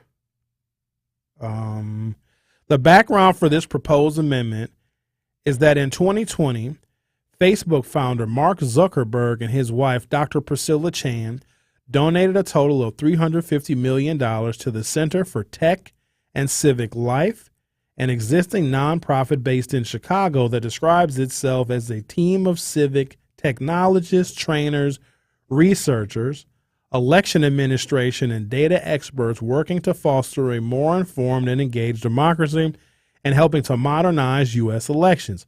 Approximately 10 million of those funds were used by over 100 municipalities in 38 Wisconsin counties that had applied for and received funding to cover the increased costs of administering elections during COVID. The funds that were donated were given to support the following types of expenses: poll worker recruitment, hazard pay, and training, polling place rental, temporary staffing support, drive-through voting, equipment to process ballots and applications, personal protective equipment or PPE for poll workers, nonpartisan voter education from cities and counties. A majority vote for question 1 would create a constitutional amendment banning the use of funds donated from private sources for future elections. Generally speaking, conservative groups and those that promote election integrity, meaning the most restrictive reading of voting laws, vote no on question 1. On the opposite side of the spectrum, groups that seek to maximize the opportunity and participation of all those who are eligible to vote in our elections favor a vote on question 1. An excellent summary of question 1, the positions of various groups both supporting and opposing this constitutional amendment, may be found here, and then they give another website. Okay, so we're voting yes. Hold on, let me double check. Check. Oh, don't tell me I lost my ballot. Oh, Lord, I done lost my damn ballot. Hold on, let me get my ballot back. Y'all relax, y'all ain't going nowhere. Hold on, let me get my ballot back now. I lost my ballot. So we're voting yes. Right? On number 1. Let me read it again. Ballot question number 1. Use of private funds in election administration.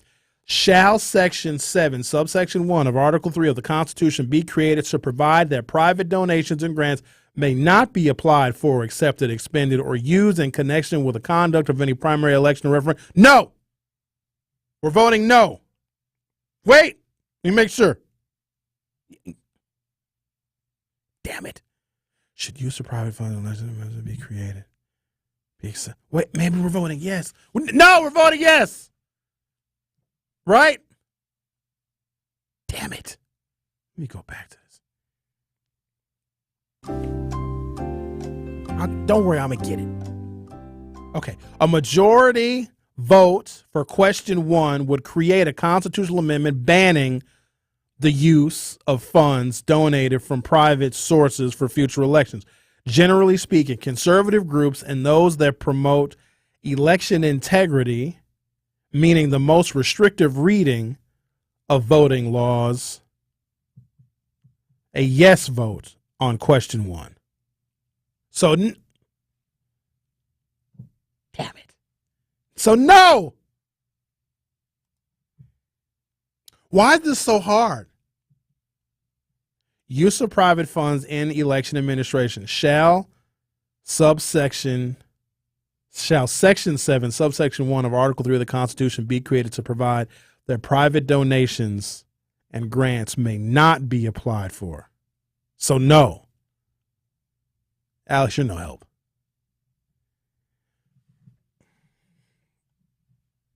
Question 2. Let's see what they say about question 2.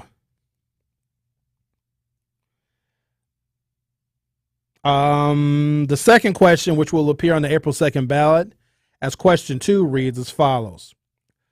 Election officials.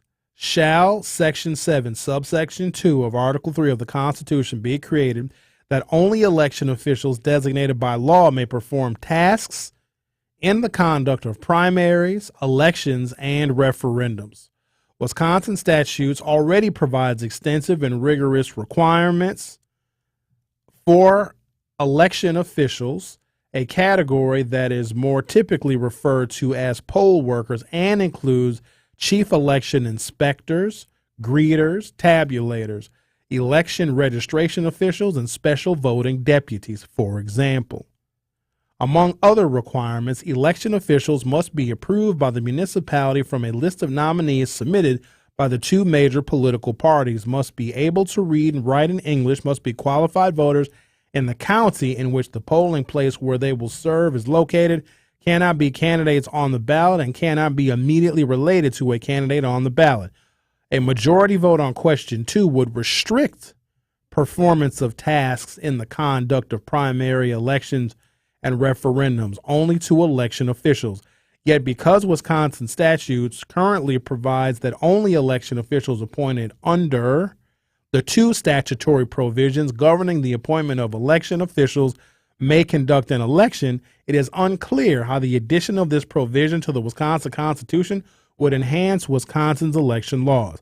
The legislature has identified no specific need for this constitutional amendment, nor has it pointed to any shortcoming of the present statutory restrictions on who may serve as an election official. Consequently, it appears that the inclusion of this question on the ballot is an attempt to enshrine the constitutional provisions that exist only in statutes, which would make them much more difficult to change should political control of the legislature and the legislative process shift from its current state.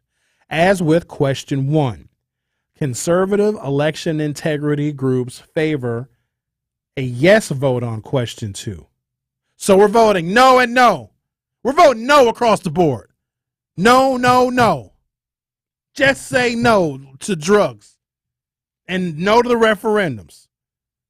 God, I hope I have that right. So I'm going to make it easy for you.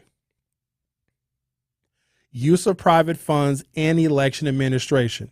Shall Section 7, subsection 1 of Article 3 of the Constitution be created to provide that private donations and grants may not be applied for, accepted, expended, or used in connection with the conduct of any primary, election, or referendum? No! Question 2. Shall Section 7, subsection 2 of Article 3 of the Constitution be created to provide that only election officials designated by law may perform tasks in the conduct of primaries, elections, and referendums? No!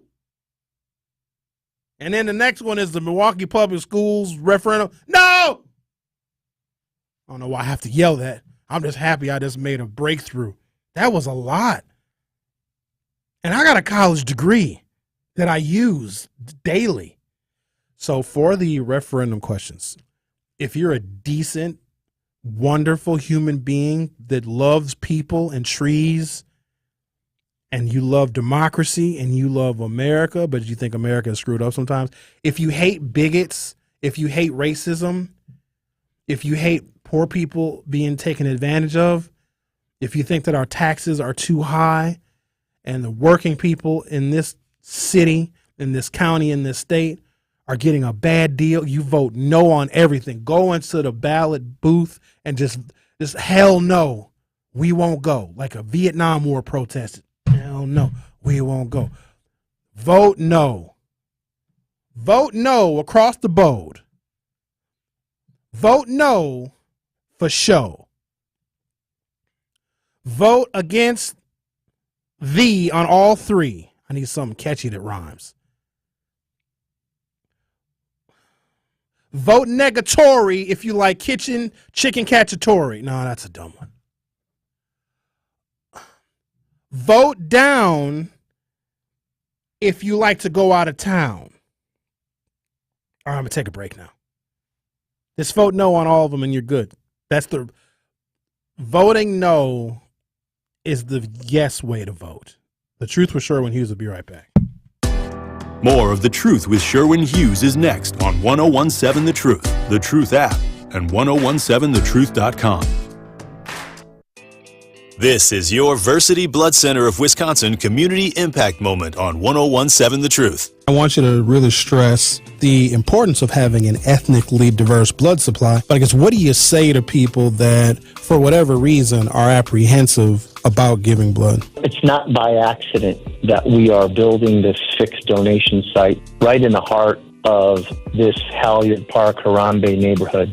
And to your point, our black and brown donors, it probably represents the smallest demographic in our donor base. That's attributed to multiple reasons. For those of us that understand the history, there is a lot of underlying mistrust of the healthcare system. And quite frankly, there's already challenges with how busy people are, how accessible they are to even know where to go to donate blood. And let's face it, a lot of folks are scared of needles, right? But when they get through all of that, the importance, I think, is a heavier burden on our Black and brown communities, because there are a lot of different blood diseases that require what I'll call more of a match in blood that only comes from people of similar ethnicities. Something that's specific to our Black donors and patients is something that I think your listeners are very familiar with: sickle cell disease. The only therapy that get them through their day-to-day life is blood transfusions.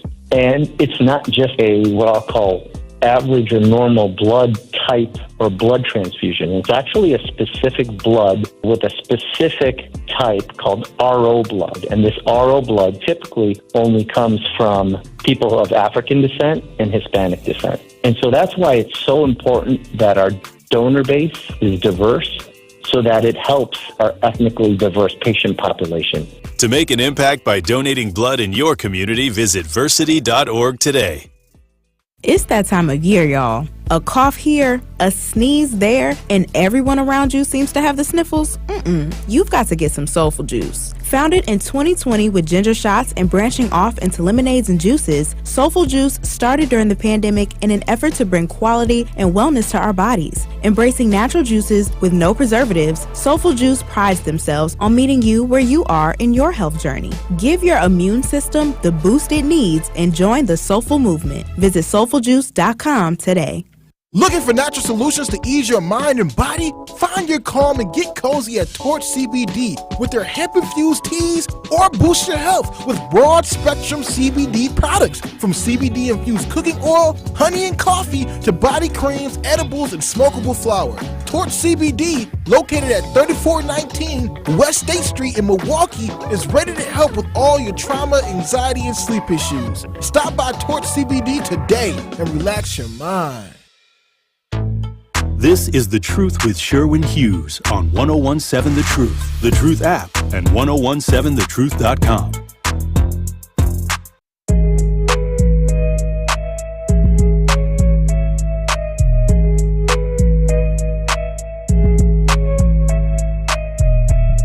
All right. So you're voting no on all three.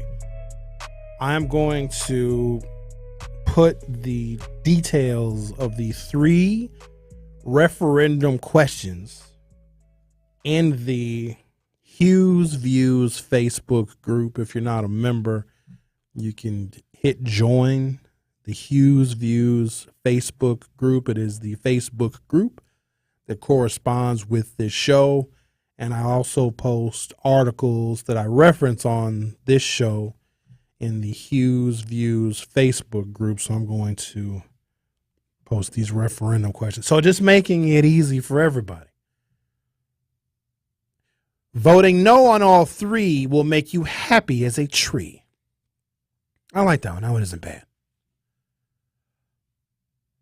Voting no on the triple has nothing to do with pierced nipples. Nah, better not use that one. What's another catchy one to get people to vote no on all three referendum questions? Just make it very easy. If you vote down, you'll go to Pound Town. What do you mean by that? You know exactly what I mean. Voting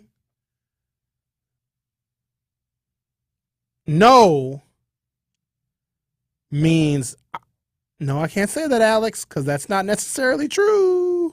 Even though that does rhyme with no very well. I can't say that word. Sometimes I don't like the words that I say.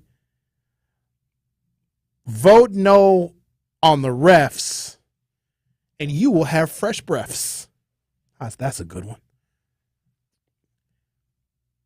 If you vote yes, you might get hit in the chest. Voting nay Oh, I could go a bunch of different ways with nay. If you vote nay, you will have a pleasant stay in Wisconsin. If you vote nay, doesn't matter if you're gay, right? If you vote nope, then that gives us all hope. I like that one. Voting nope gives us hope. Voting nope gives us hope. I think I need Benjamin to write a rap. Okay, so voting no on all three. You make it easy for yourself. We already read them. We even went through a detailed explanation. It's the conservative people in the Wisconsin state legislature that want to mess with the Constitution, even though we already have laws, we already have statutes that determine our election. Like, we don't got to mess with elections. All this is this Donald Trump flavored stuff because Trump doesn't believe our elections because Trump actually lost. We're not going to respond to none of that stuff. Nice try, Republicans in the legislature. Had I not gone through this, I don't know what I would have done had I gone to vote. And I usually look at the ballot before I go and vote, but I thought this one was going to be simple because nobody even told me that those other two ballot referendum questions were there. So shout out to Denise and other people that chimed in. So vote nay and you'll have a nice day. Vote nope and you'll have hope. If you vote down, you'll be around. If you vote negative, that's a tough one to rhyme. Negative. If you vote neg, you might have a nice legs. Just vote no, okay? All right. Denise says, Sherwin, I thought I was really smart too, but those referendum questions have me stumped. We got to figure it out, Denise. All you got to do is vote no. They're trying to create a problem that's not there. And they're trying to put in a constitutional amendment that further down the road will protect conservative out of the mainstream interest. Like, we don't need to mess with that stuff. You don't really need to mess with the Wisconsin Constitution over this voting stuff. There's nothing wrong with our elections. They're only doing this because Donald Trump lost. They think they got to tinker with the elections, and they don't have to tinker with them. The elections are fine.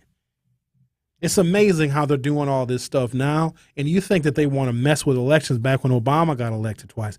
You would think that they want to change the rules of elections when a black guy got elected and then reelected, but that was fine. None of them even disagreed about Obama winning. Isn't that crazy? You would think that they would have drummed up all the conspiracy theories about, and there were some, but none of them ever picked up any steam. Oh, they must have cheated to get Obama in. No, nobody cheated. He was just better than whoever the Republicans put up. It was in 2008, it was John McCain and Sarah Palin. Come on. Got to do better than that. And then in 2012, it was Mitt Romney and Paul Ryan. That was almost worse than McCain and Palin. Two stuffy white fellas. Stuffy. Oh, hi, Paul Ryan. But Paul Ryan, though, he stood firm against Trump, though. And then he just left Congress. Vanessa says, thanks for going over the ballot questions. I received my mail-in ballot and have no clue how to vote on those two referendum questions. I'll make it easy for you, Vanessa. If you vote nay, you'll have a nice day. By voting no, you'll have a great show. If you vote down, round trip ticket to Pound Town. Voting nay doesn't mean you're gay. And if you are gay, it's perfectly fine. Like, I don't care at all. In fact, the gays are extremely important. How else we can learn about fashion? And I'm not just stereotyping the gays. The gays do a lot of other stuff. They write books. They make movies. The gays, look who's calling. What else do the gays do? They do a lot. I'm not just trying to single out the gays. The gays are fantastic. Shout out to the gays. And the blacks. The blacks are good. Blacks need a little help. Blacks need more help than the gays do. The gays actually are. Well, no, they're not. They're trying to roll back some protections for the gays. So the gays, imagine being gay and black. What's the most minority somebody can be? A gay, black, redhead. Whew, that's a curse. A gay, black, redhead veteran in a wheelchair that's blind and deaf in one ear. Why would he? Just make the most minority we can find.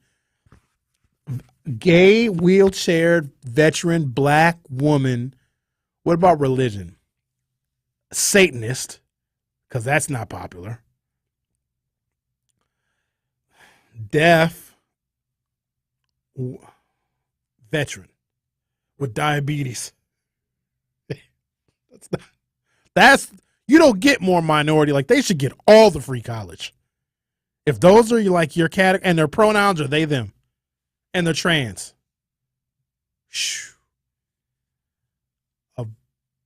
I can't even say a black woman. A black transgender woman, wheelchair bound veteran, amputee, cognitive disability, and bald with alopecia. I can say that because this person probably doesn't exist. Nobody is that much of a hyper minority and a migrant.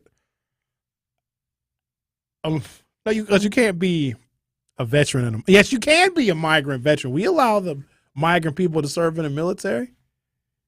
All right, let me take a break. Come back. We'll talk to Al on the other side. You are listening to The Truth with Sherwin Hughes on 101.7 The Truth. I'll be right back. More of The Truth with Sherwin Hughes is next on 101.7 The Truth, The Truth app, and 1017thetruth.com. Truth Nation, Gruber Law Offices and The Truth have raised the stakes for this year. The One Call That's All Gruber Cash Giveaway is now a $5K giveaway. Yes, you heard it right. $5,000 giveaway. Every weekday on 101.7 The Truth, you will have the chance to be entered to win the $5K giveaway.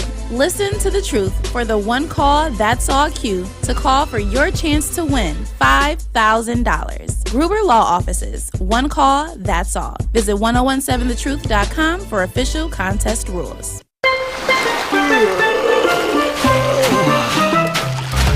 Your drink, sir? This virtual vacation is brought to you by Milwaukee Mitchell International Airport. For the full experience, visit flymke.com to explore our many nonstop destinations. With super convenient parking and low fares, flying from Milwaukee makes traveling so easy, it's like starting your vacation early. Fly easy, fly MKE. My name is Lieutenant Finkley, and I am more than an officer. Working with the youth as a juvenile corrections officer, I saw the impact I was able to have on kids. So after some reflection, I decided to become a Milwaukee police officer. I had already served the country as a veteran, and this was my opportunity to serve humanity. And now I am more than an officer, and you can be too. Come join the Milwaukee Police Department by applying. Go online and search Milwaukee Police Department careers. Protect your dream home with American Family Insurance.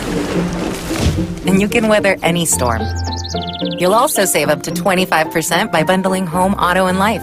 American Family Insurance. Get a quote. Find an agent at amfam.com. Products not available in every state. Discounts may not apply to all coverages on an auto or home policy. Discounts do not apply to life insurance policies. Visit amfam.com to learn how discounts may apply to you. American Family Mutual Insurance Company, SI, and its operating companies, American Family Life Insurance Company, 6000 American Parkway, Madison, Wisconsin.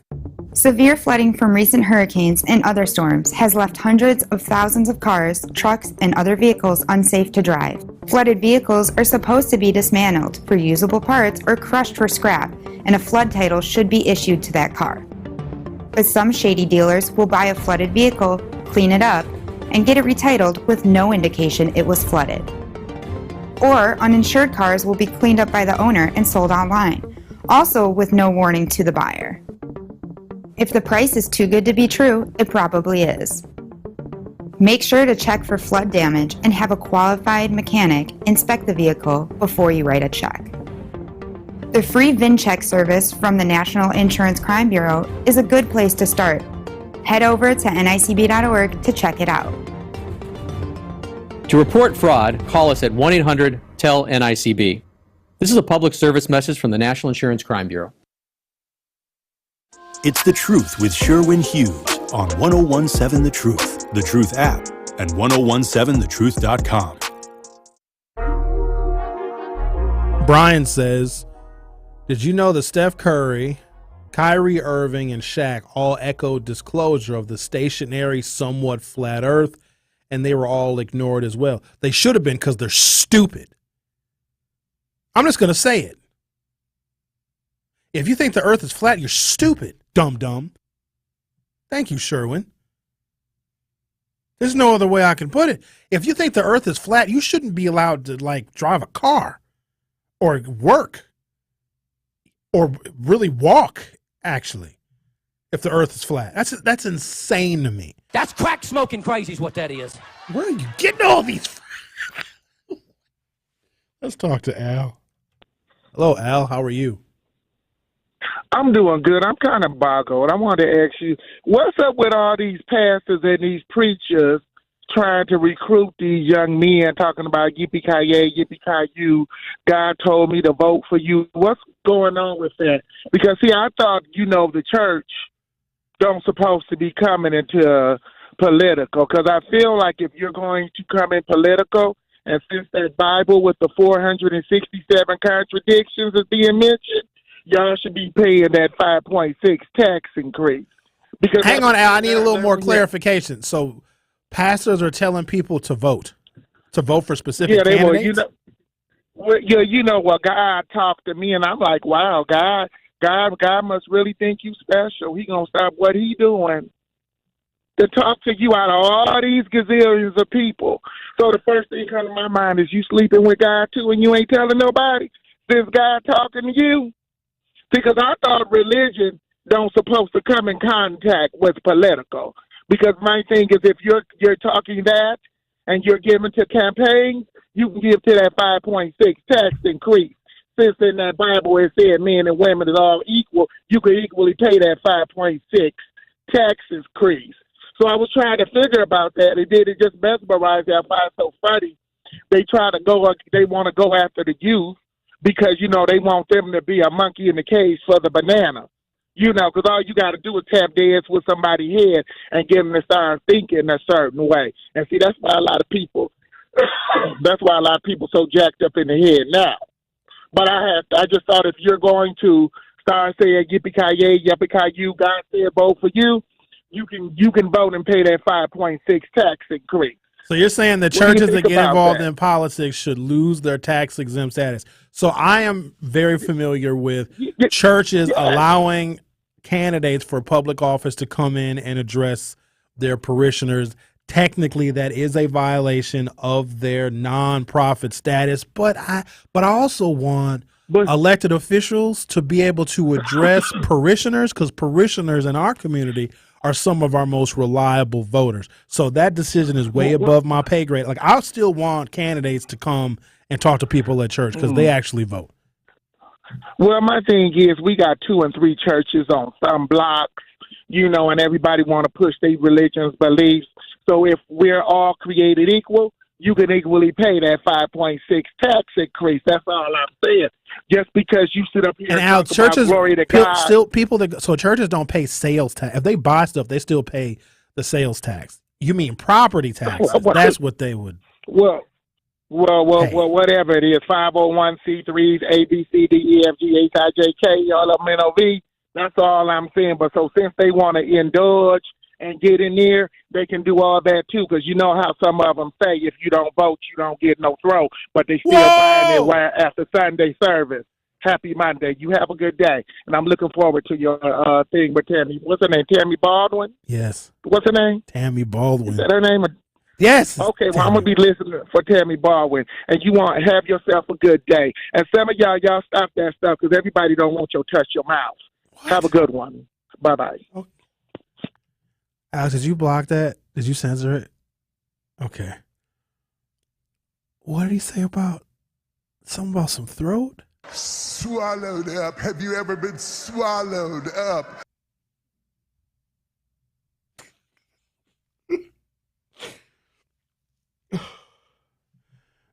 Creation Muse says, do you... The cat snorted. I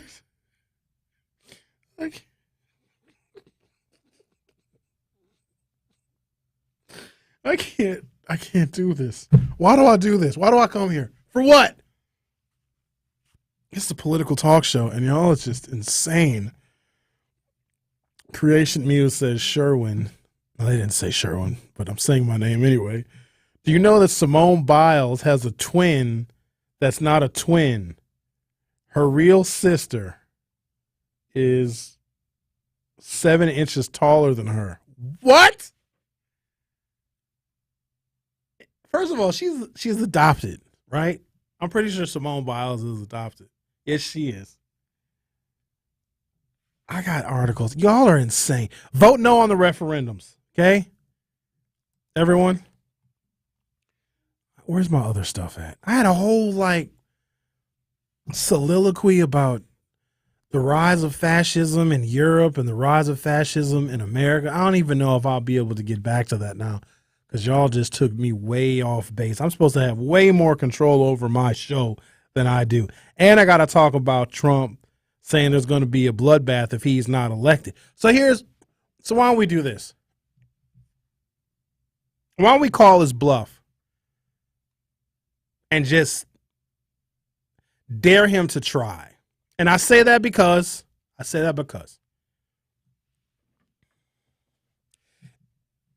just for a moment, humor me. I know Joe Biden is old. He is. But so are a lot of you. Okay? So that's fine. And Bernie Sanders is older. And in 2016, 18 and 19-year-olds love Bernie Sanders. So let's forget about the age. But also saying that Joe Biden is old actually helps him because he'll defy you and prove you wrong every single day. He does a lot for an old dude. I went to Delaware. I talked to people in Delaware in the auto worker factory. I talked to them. I call Obama every day. Obama and I used to smoke blunts together in Oval Office. Or however Joe Biden talks. So let's humor Trump. If he doesn't win, it's going to be a bloodbath. All right, so let's vote for Joe Biden. Because Joe Biden really will release the U.S. military if there is any attempted coup in the United States. Because remember, Joe Biden is president. The only way that January 6, 2021 was able to happen is because Donald Trump was still commander-in-chief of the U.S. military, and he told them to stand down. If Joe Biden is reelected president, Trump can try everything that he wants. As Al would say, you can try everything he's big enough to do. Let him try it. I know they ain't gonna come into my neighborhood. That's one thing I don't have to worry about living in. Am I over time? Oh, I got to take a break. Security Mike, hang on. I was about to get into it. The Truth with Sherwin Hughes will be right back.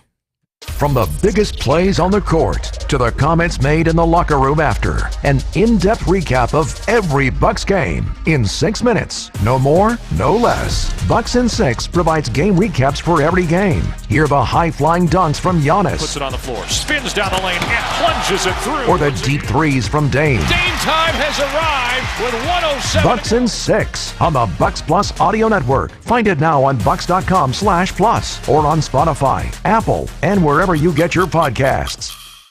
The impact of a meal goes well beyond feeding our bodies, because when people don't have to worry about where their next meal is coming from, they can truly thrive, like Marta. And now we'll hear from our class valedictorian, who with our hard work never ceases to amaze us. Please welcome Marta Moreno.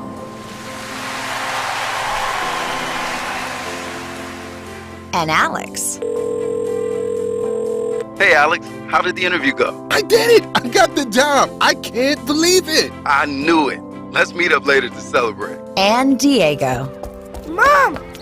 I got first place at the science fair with my volcano project. That's amazing, sweetie. Congratulations. Because when people are fed, futures are nourished, and everyone deserves to live a full life. Join the movement to end hunger at feedingamerica.org/actnow. feedingamerica.org/actnow. A public service announcement brought to you by Feeding America and the Ad Council. No young person should ever have to worry about having a safe place to sleep at night, or a warm meal to eat, or whether anyone cares about them. But the reality is, 1 in 10 young adults will experience a form of homelessness this year. But the good news is, there's an organization making a big difference. Covenant House. For over 50 years, Covenant House has been helping youth in crisis and giving them the support and the tools they need to succeed in life. I have no words to express how Covenant House changed my life. They just really genuinely just wanted to help me succeed, and I'm succeeding. When youth who are experiencing homelessness have a hot meal, a safe place to sleep, and love, most of all love, they can overcome heartbreaking challenges, and their lives are transformed. Covenant House is changing the lives of young people in cities across America. To learn more, go to covenanthouse.org today. Thank you for caring. Get the truth and nothing but the truth with Sherwin Hughes every weekday from 9 a.m. to 12 p.m. on 101.7 FM, 1510 a.m. WGKB Waukesha, and W269DL Milwaukee, a locally owned Good Karma brand station. This is The Truth with Sherwin Hughes on 101.7 The Truth, The Truth app, and 1017thetruth.com.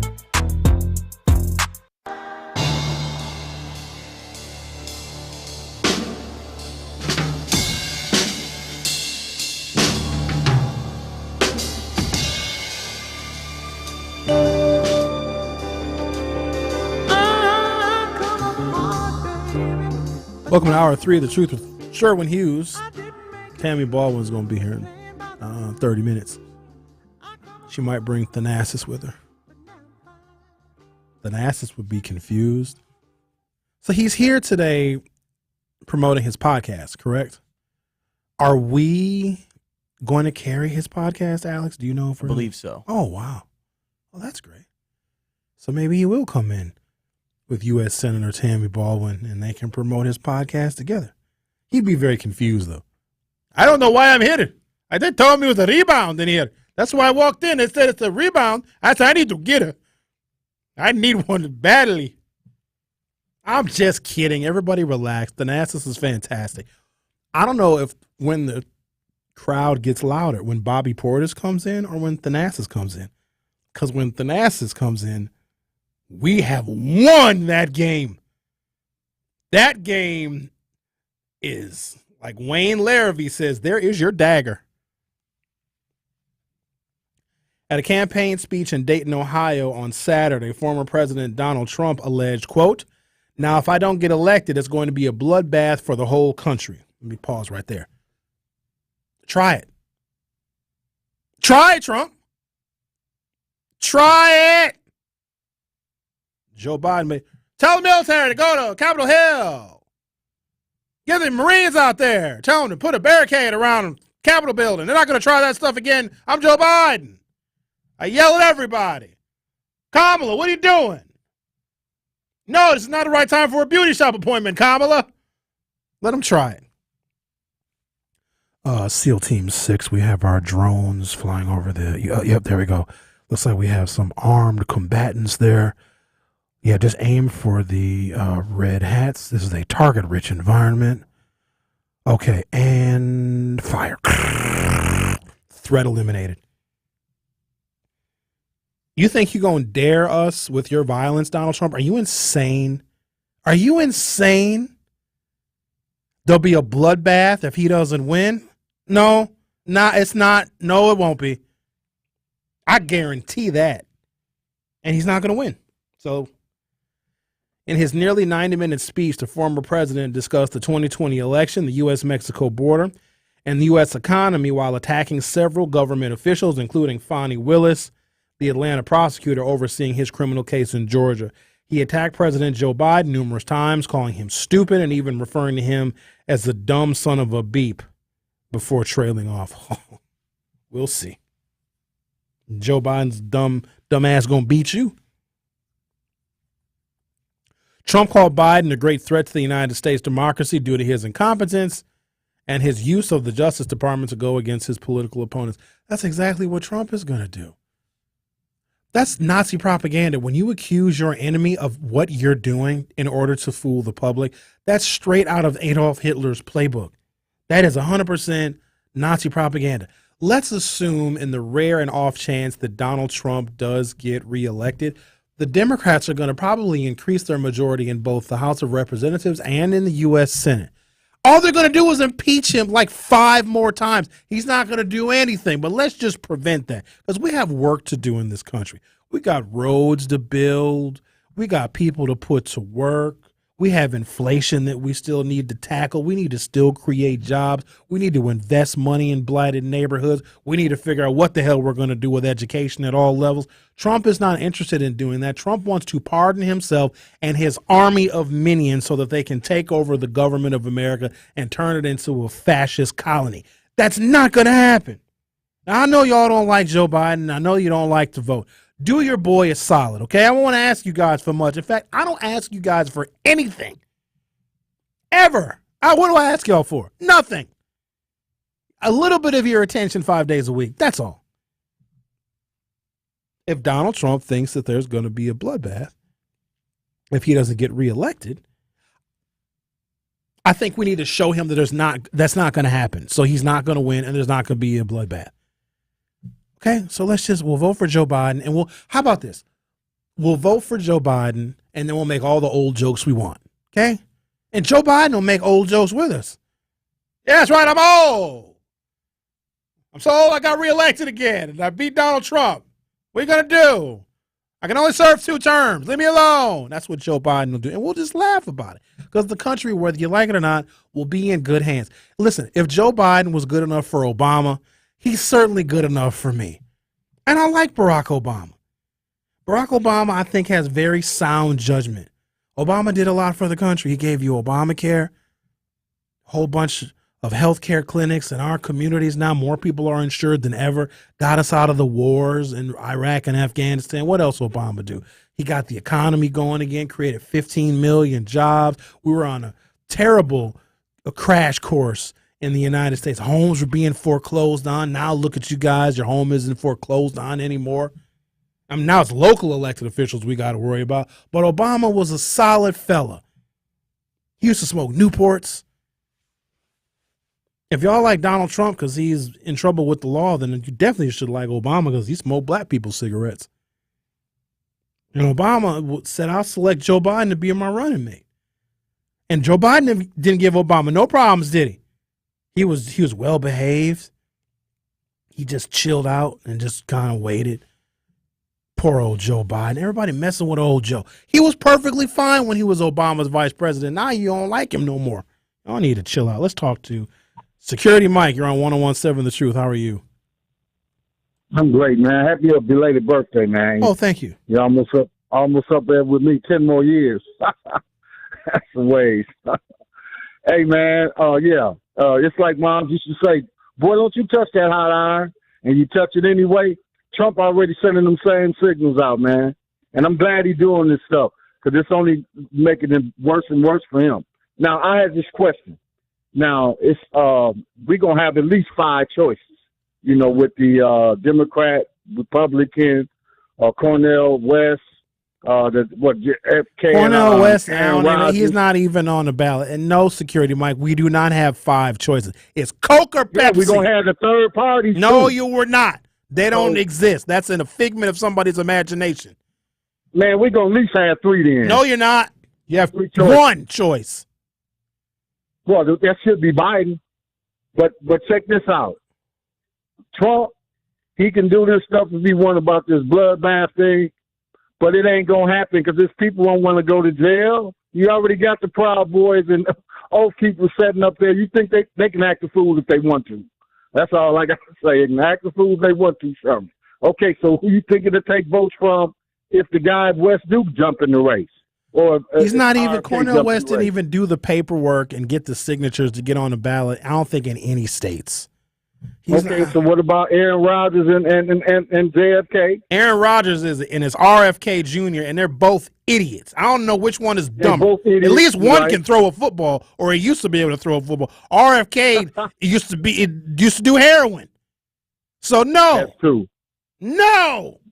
and he's a conspiracy theorist and anti-vaxxer and all of that. He's nuts. Okay, well then we stuck with Biden and Trump, and that's good that Trump is talking this bloodbath stuff, and he don't want to debate because he don't have no policies, no agenda, then to just rehash 2020.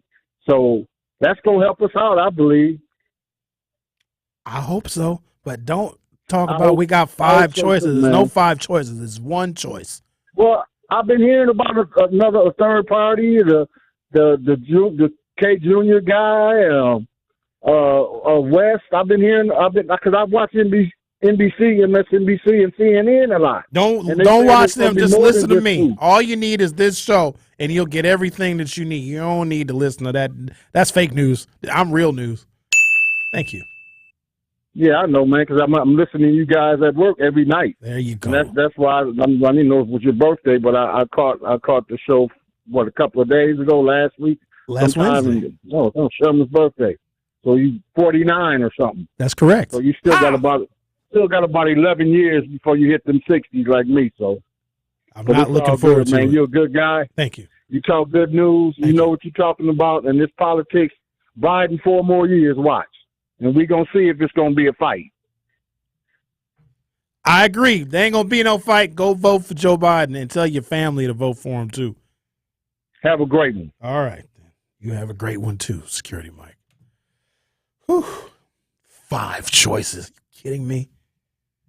Come on. I know. You got so many choices and everything else in life. You don't have as many choices when it comes to who's running for president. You have 2 options of where this country is going to go. You can't realistically believe that Donald Trump is going to make this country better. He doesn't know how. Donald Trump needs to pardon himself. Do you understand? The only reason why he's running for president is so that he can get himself out of trouble and punish all of the people that stuck up for the law and the U.S. Constitution. Not to mention, he wants to pass a national ban on abortion. That would be terrible for him. I bet Donald Trump has paid for a lot of abortions. He probably has. Well, now he's too old. So why am I even having this conversation? This is unnecessary.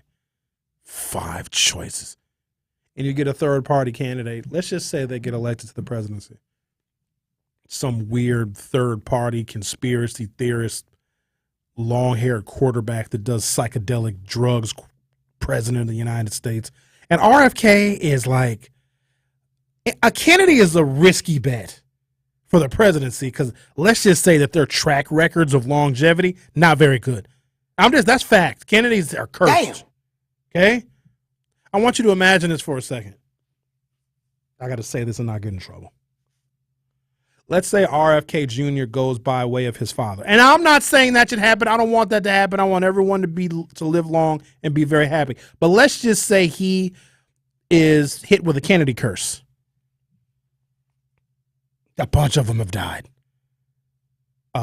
John JFK, John Fitzgerald Kennedy, Dallas, 1963, November 22nd, give or take. His brother Bobby, 1968, California. He didn't make it. Ted was old, though. Ted lived a long time. He lived a long time. Who else? There's another candidate. There's a bunch of them that just... JFK's son, John. Remember the old footage of the JFK funeral, and you see this little 2-year-old little boy. He steps out of the line into the road a little bit, and he salutes his daddy. He died. His plane just disappeared. So let's say RFK, Robert Fitzgerald Kennedy Jr., gets elected president, and Aaron Rodgers is his running mate. And then let's say RFK catches a stroke of the Kennedy bad luck. Aaron Rodgers will be president of the United States. That's a nightmare. In his inauguration, what jersey would he even wear? Would he wear a Jets jersey? A Packers jersey? You ever see those mashup jerseys? They're like 4 different teams, part Brewers, part Bucks, part... No, you guys. I got to take a break. I got to clean up my act before the senator gets here. I'm over here acting a complete idiot. Trump's favorability rating is similar among Christians who attend church regularly and those who don't. Some observers have pointed out that Trump's political base consists largely of people who call themselves Christians but don't go to church. However, the Pew Research Center survey shows that Christians who regularly go to church express equally favorable views of Trump as those who don't often attend service. Among Christians as a whole, 47% of those who attend church at least monthly say they have a favorable view of the former president. That's on par with the 46% of non-church attending Christians who say exactly the same. Among white evangelical Protestants, 68% of regular churchgoers have a positive view of Trump, similar to the 64% among white evangelicals who don't attend church regularly. The only exception to this pattern is among white Protestants who do not identify as born again or evangelical. In this group, Trump is viewed more favorably by those who don't attend church regularly than those who do, 52 to 32%. The Truth with Sherwin Hughes will be right back. More of The Truth with Sherwin Hughes is next on 1017 The Truth, The Truth app, and 1017thetruth.com. Truth Nation, join the Truth Team on Saturday, April 13th for our third annual Tory Low Community Cleanup. We want you to go to truthcommunitycleanup.com to sign up and be a volunteer to help keep Milwaukee clean. Everyone who joins will get a free lunch provided by Cousin Subs. Register today at truthcommunitycleanup.com. That is truthcommunitycleanup.com to clean and beautify our city together. The Truth Community Cleanup is sponsored by Cousin Subs. Adrian was seriously injured when a careless driver merged into her lane. Gruber was there for everything that I needed. Any questions that I had, Gruber was there. They made me feel like everything about my situation and my accident was very important to them. And that made me feel good. And I would definitely call Gruber again for that. Serving Wisconsin for over 35 years. Gruber Law Offices. One call, that's all. They go above and beyond for their clients. I am Detective Tiffany, and I am more than an officer. I come from a family of those who have served our country, and I continue that family tradition when I joined the Air Force Reserve. During my time there, I was encouraged to apply as a police officer, something I had never thought about doing before, but decided to give it a chance. The chance I turned into a fulfilling career in law enforcement. I am more than an officer, and you can be too. Come join the Milwaukee Police Department by applying. Go online and search Milwaukee Police Department careers. Associated Bank knows your small business isn't just a venture. It's your dream and a vital part of the community. And we're not just a bank. We're your neighbors. We're looking out for you. That's why Associated Bank offers quick online applications and approvals with funding in as fast as one business day, checking with no minimum balances or maintenance fees, and prompt customer service. Explore our products at associatedbank.com/business or visit a branch for more details. Subject to credit approval. Member FDIC, Equal Housing Lender. Milwaukee's favorite station. Please, Lisa, please, for the love of Jehovah, don't kick me or anybody with a prosthetic leg. Please. Why do I even gotta say please? Because what if you kick me and it falls off? I ain't gonna pick it up. You try to kick me. You know what I'm gonna do? I'm gonna hit you with your own leg. I'll teach you a lesson. Coming with straight truth. And you know what? If you want to make it about race, I need you to hold your black men accountable. Don't let these black men get away with anything. Because what does that say about you? Because if you're going to be that person who's not going to hold your own people accountable, we have nothing to talk about. I'm sorry, that's a real old school mentality, my guy. Tune in to all your favorite 1017 The Truth shows all day, every day by downloading the Truth app. We got to get back into common courtesy. It's about the family structure. Right. It is. Our extended family, we are all family in Milwaukee. Come on now. Watch all your favorite 1017 The Truth shows by subscribing to 1017 The Truth on YouTube. It's The Truth with Sherwin Hughes on 1017 The Truth app, and 1017thetruth.com.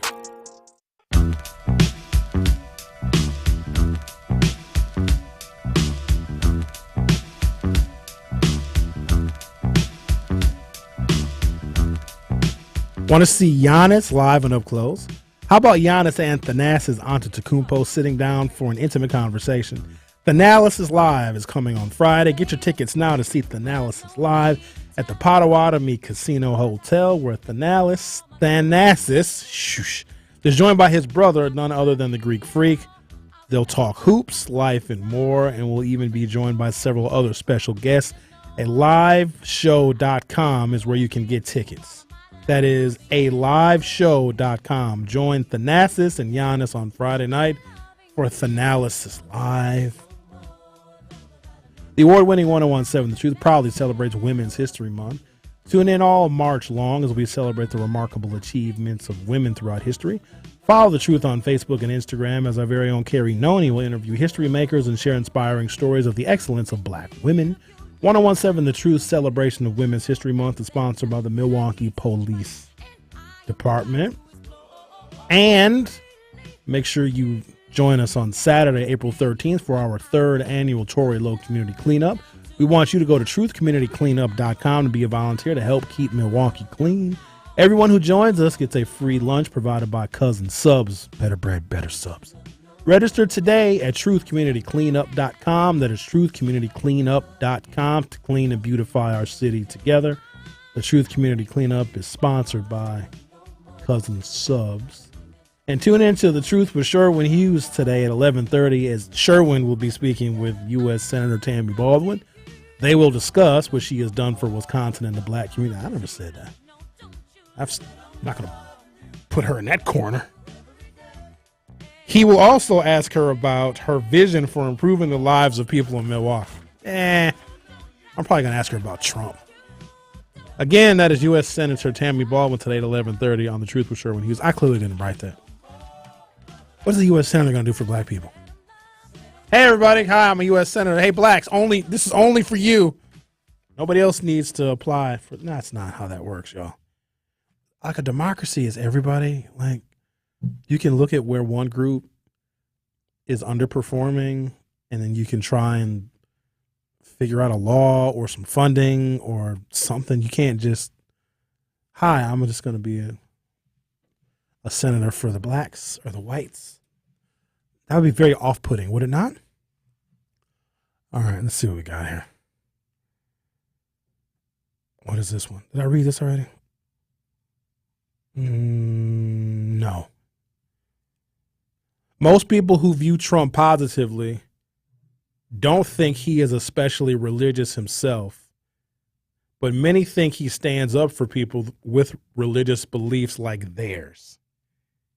Good God. How does this happen? I guess I understand if the current system isn't working for you, if you're working hard, you're not getting a raise, the cost of everything is going up, the cost of living is going up, housing prices going up, rent going up, interest rates going up. Inflation is higher than we want it to be. Your taxes are going up. And then you hear about these people that are coming over here, and they must be a threat to you, and they're going to move into your neighborhood, and they're going to go to your kid's school, and they're going to take your job. The person that echoes that, how you feel, that person who echoes how you feel may get your respect. And because they are echoing how you feel, like you just feel the sting of America not working for you. It's not like it used to be when things were inexpensive and you could afford rent and you could buy a house and you could live comfortably. You could afford your car payments. It's not like that anymore. And then you can harken back to, when Trump was president, maybe things were better. No, they weren't. We were dealing with COVID, and we were dealing with COVID poorly. There is no question. Each and every one of you is doing better right now than you were 4 years ago. Consider where we were 4 years ago. You were in the house. That's where you were. You had to wear a mask on your face. You had to stand 6 feet apart. You couldn't go out to eat. You couldn't get your hair cut. The kids couldn't go to school. 1 million Americans died. There was all sorts of conspiracy theories. The president told people to drink bleach. I had to literally read a press release telling people to not drink bleach to kill COVID in your lungs. You're not drinking bleach anymore. But I think because Trump is able to talk to people who feel like they are losing their country to diversity. That's why they want to get rid of all the DEI efforts, the diversity, equity, and inclusion efforts. That is why they feel that minorities are getting more than they should, because Donald Trump can speak directly to the bigotry of those folks.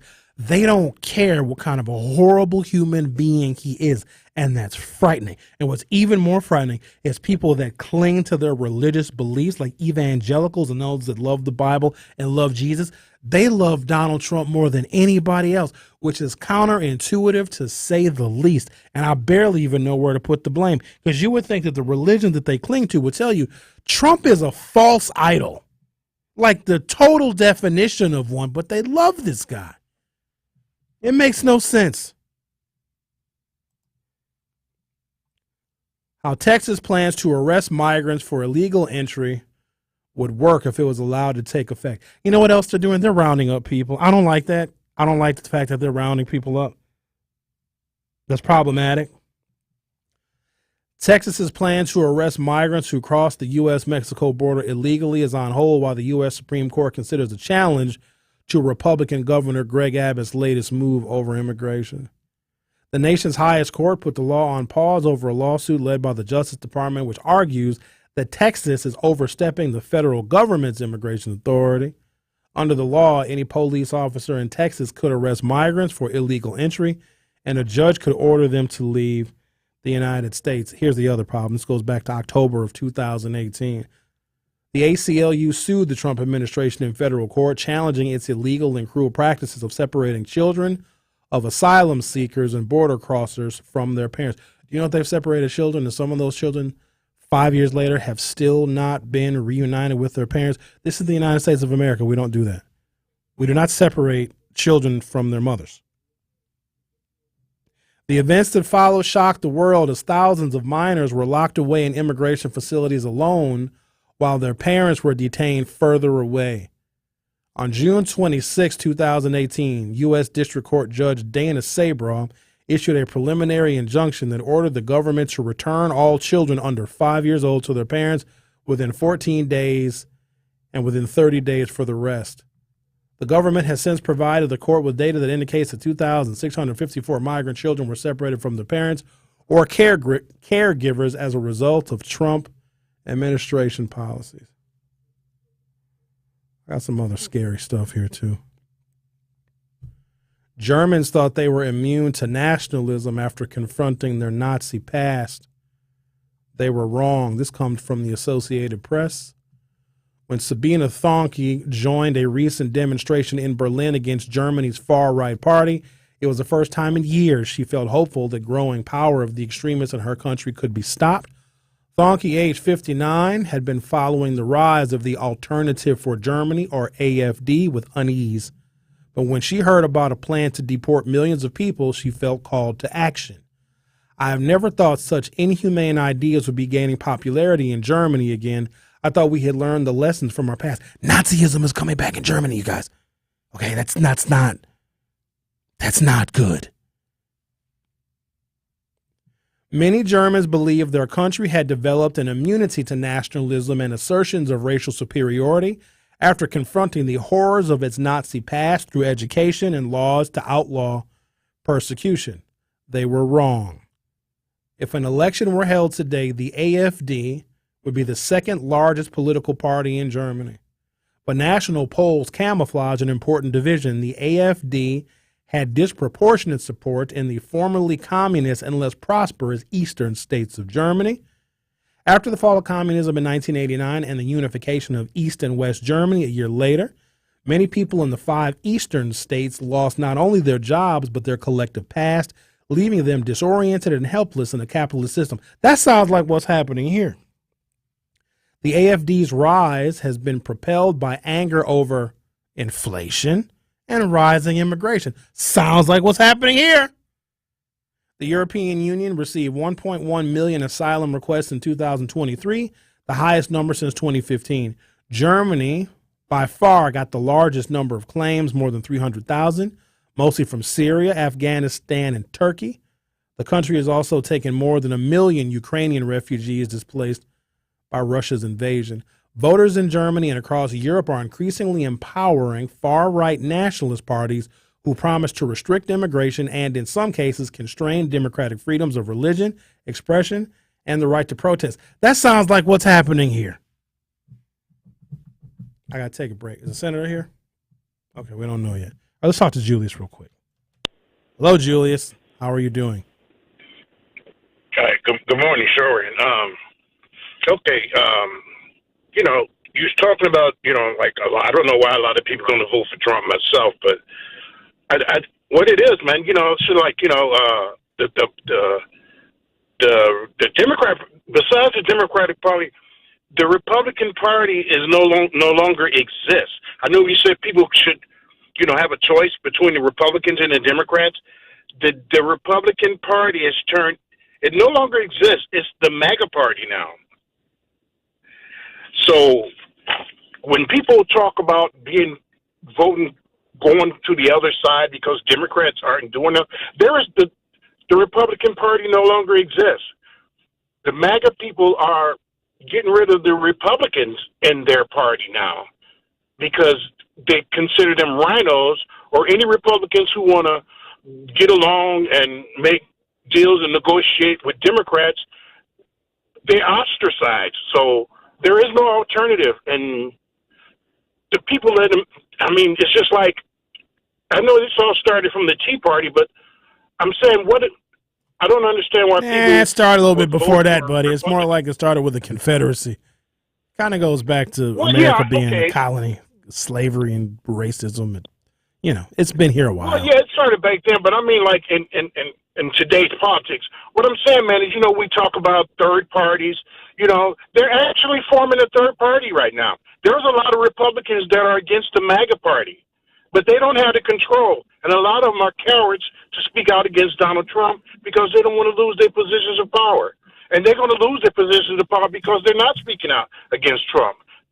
Therefore, the MAGA party is going to take over. And they're just a bunch. I think this was Hillary Clinton said, God, guns, and guts, whatever it was, This is what, and I think either Obama said that or Clinton, but they were ostracized for saying that. And it was the truth. They don't believe in democracy.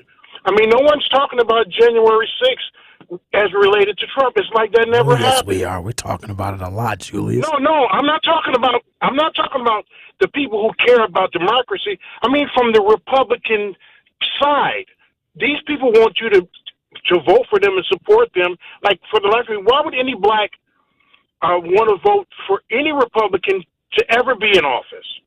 Black people do weird stuff sometimes, Julius. Have you ever noticed that we do really weird stuff? Yeah, man, but this country is stupid, man, and I'm saying really idiot because I know the world look at us like we're just idiots. Well, not all of us. A lot of us. But, Julius, I got to go, and we're not all idiots. I'm not talking about the sensible ones, though, sir. Oh, of course not. The sensible ones are not idiots.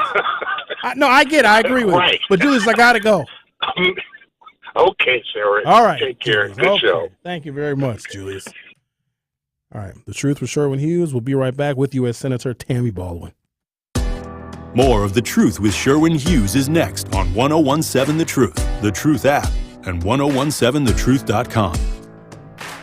The Empowerment Small Business Loan Program, we're talking about up to $5 million, which for small business owners, we need that. That's like payroll, that's resources. So can you just let us know what is the program and why is this lending program so important to Old National Bank? Years ago, our CEO, Jim Ryan, this program is his brainchild. He was working with Roland Shelton, who you know, Denise, out of Evansville, and they identified that African-American business owners, Hispanic business owners, Native American business owners, as well as women business owners had a difficult time in obtaining financing from the traditional credit partners. And so we went out, created a program, launched it last year, 2023. And so far last year, we have helped over 100 successful minority and women-owned businesses with about $25 million in loans. We've already started this year with almost $8 million in approvals, again, geared toward minority business owners and women business owners that normally had difficulties in obtaining traditional credit finance. The award-winning 1017 The Truth proudly celebrates Women's History Month. Listen to one of our incredible Truth teammates highlight the remarkable achievements of Black women throughout history. Hey everybody, it's Melanie Ricks from the award-winning 1017 The Truth.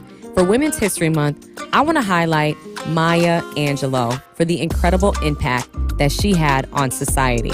Maya Angelou, of course, most famously known for her unique and pioneering autobiographical writing style. One of her most well-known publications, I Know Why the Caged Bird Sings, was written in 1969, and it's still relevant in the year 2024. Maya Angelou was an American author, poet, civil rights activist, and she rose to prominence with the writing of that incredible and historic piece. Miss Angelou was a storyteller. She was a truth teller. She was someone who was able to bring together different groups of people simply with written word. She was someone who spoke from experience and spoke from others' experience and made sure that all Americans knew the true Black experience, and she was never afraid to speak on it and to write on it from a place of sincerity, a place of hurt. To this day, Still I Rise is one of the greatest pieces of work that I have ever read. You may write me down in history with your bitter, twisted lies. You may trod me in the very dirt, but still like dust, I'll rise. Does my sassiness upset you? Why are you beset with gloom? Because I walk like I've got oil wells pumping in my living room? Just like moons and like suns, with the certainty of tides, just like hope springing high, still, I'll rise. Thank you, Maya Angelou, for all of your contributions. Your impact is truly everlasting. Tune in to The Truth as we celebrate the greatness of Black women all month long. The celebration of women's history on The Truth is sponsored by the Milwaukee Police Department. This is The Truth with Sherwin Hughes on 1017 The Truth, The Truth app, and 1017thetruth.com.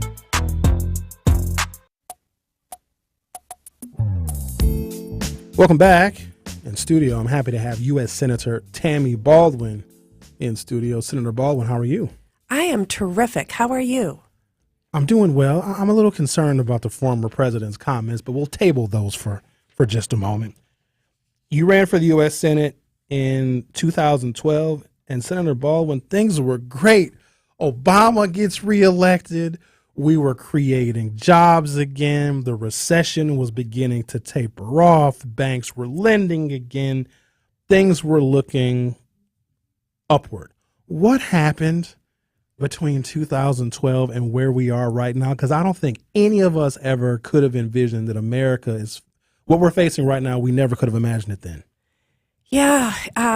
Well, let's see what has changed. I want to just spend a couple more seconds talking about what happened during Obama's time, because Obamacare, the Affordable Care Act, was a signature achievement during his time. I was in the House on a committee that was helping to write it, and it was just remarkable to have a bill that said to the big, powerful insurance companies, you can't discriminate against somebody because they've been sick before, because they have a pre-existing condition. They have diabetes, HIV positive, survivor of cancer. You can't say no anymore. And then my provision was the one that allows young people to stay on their parents' health insurance until they turn 26. And literally when it was implemented overnight, millions had health insurance that didn't before. And then what happened? Effort after effort after effort after effort to repeal it. That's one of the big changes. But fortunately, and John McCain, God rest his soul, was the decisive vote against repealing it. But they're talking about it again. Trump raised the idea of repealing the Affordable Care Act, Obamacare, again in the course of his campaign. And others have joined that chorus. So that's one huge change. But, 3 Supreme Court justices. I still get enraged when I think about the fact that Obama had a year left in his presidency, and Mitch McConnell in the Senate denied him the right to have a hearing and a vote on his nominee, Merrick Garland. That literally changed the course and scope of the United States of America in more ways than one. Absolutely, absolutely. And oftentimes we don't think when we're voting for president about that ramification, but it's an enormous one. And then when Justice Ruth Bader Ginsburg passed away, with just weeks left in Trump's presidency, they rush through a nominee and confirm that nominee. That's so hypocritical. But let's not let hypocrisy stop, right? The likes of Trump and Mitch McConnell. How is it possible to get anything done? So, first of all, it's a divided country. Second of all, it's certainly a divided House. We'll talk about that in a second. But a divided U.S. Senate where thankfully the Democrats have a one-seat advantage, meaning there is essentially no room for error. There are still needs for the American people. We still need to increase wages. We still need to invest in neighborhoods and communities. We still need to try and eradicate poverty. There's so many needs. How on earth do you get things done? Because Republican constituents and Democratic constituents all need help and they need services. But how on earth do you get anything done when everything is so ideologically divided? Well, you build coalitions. And I think in the U.S. Senate, we can still agree on what the challenges are. How we go about addressing those challenges, that's where it gets a little bit spicy, if you will. but that's sort of the starting point. And I think in the House of Representatives and elsewhere across the country, we can't even agree on what the challenges are. You just listed things that we ought to be working on. So let's look at poverty and nutrition programs. We know that it's critical to fund the WIC program, the Women, Infants, Children program, that makes sure that there's adequate nutrition for pregnant women and for women and babies after birth. We have a Medicaid program that also covers moms in that situation. It's always a fight, but it's a fight that we have been winning because we can get enough in the Senate to move forward. There was a threat this year that there was going to be a waiting list for the WIC program. That's crazy to think about a waiting list when you're talking about adequate maternal nutrition. You just can't have that. And we were able to persevere and win that battle. But I think you look for the common ground, and I do that with my Republican colleagues. What is it that we can agree on, and then you partner up on those things. You actually have a monumental piece of legislation that has received major bipartisan support, not just in the House, not just in the Senate, but also amongst two very, very different American presidents. We know that Joe Biden wants to grow the economy from the bottom up and the middle out.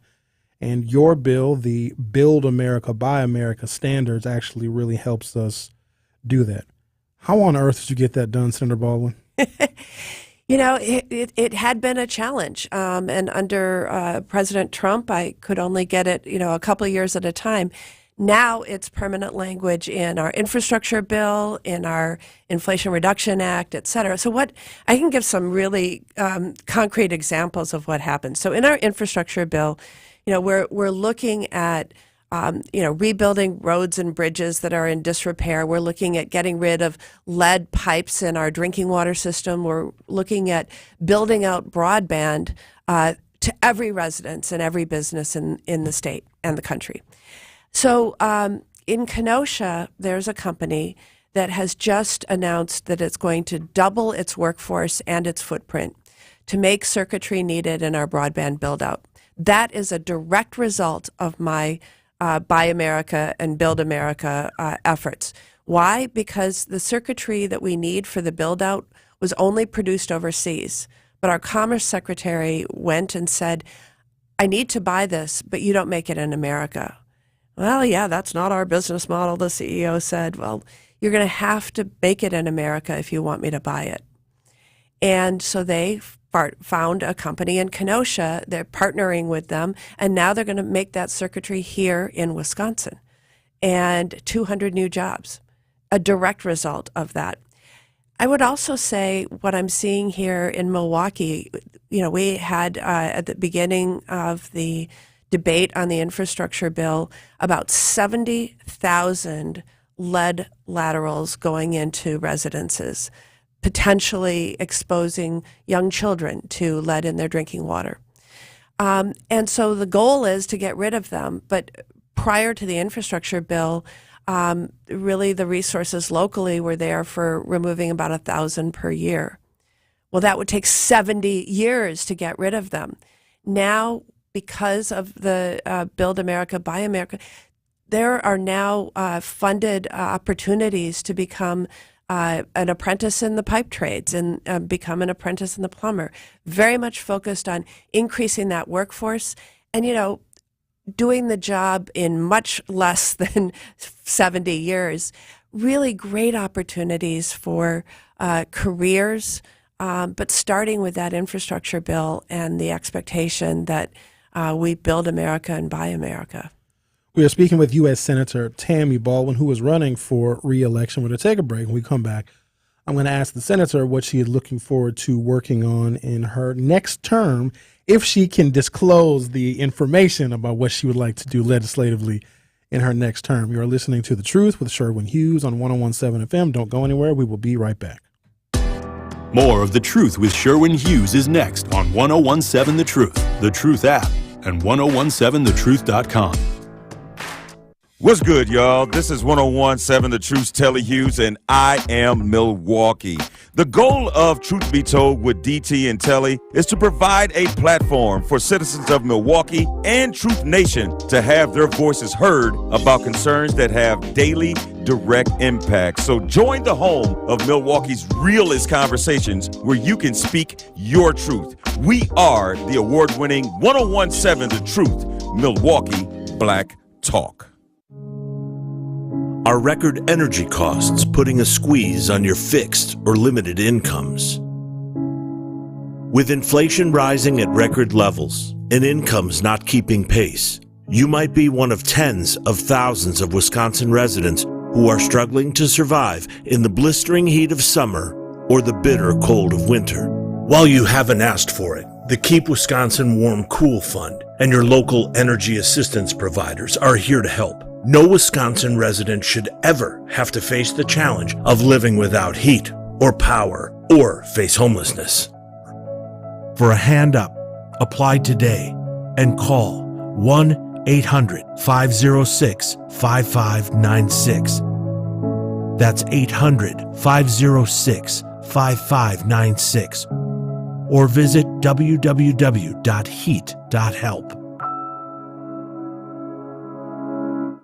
Have you been injured at work, denied VA or Social Security benefits? Don't get taken advantage of. Go to Tayback Law Firm, recognized as one of the top Social Security law firms in the United States. Tayback Law sincerely wants what is best for the Milwaukee community, and last year they helped return over $30 million in wrongfully denied benefits to the people in our communities. Stop waiting and get the benefits you are entitled to. For more information, visit TaybackAttorneys.com and get Tayback for the payback. Associated Bank knows your small business isn't just a venture. It's your dream and a vital part of the community. And we're not just a bank. We're your neighbors. We're looking out for you. That's why Associated Bank offers quick online applications and approvals with funding in as fast as one business day, checking with no minimum balances or maintenance fees, and prompt customer service. Explore our products at associatedbank.com/business or visit a branch for more details. Subject to credit approval. Member FDIC, Equal Housing Lender. My name is Lieutenant Finkley, and I am more than an officer. Working with the youth as a juvenile corrections officer, I saw the impact I was able to have on kids. So after some reflection, I decided to become a Milwaukee police officer. I had already served the country as a veteran, and this was my opportunity to serve humanity. And now I am more than an officer, and you can be too. Come join the Milwaukee Police Department by applying. Go online and search Milwaukee Police Department careers. It's The Truth with Sherwin Hughes on 101.7 The Truth app, and 1017thetruth.com.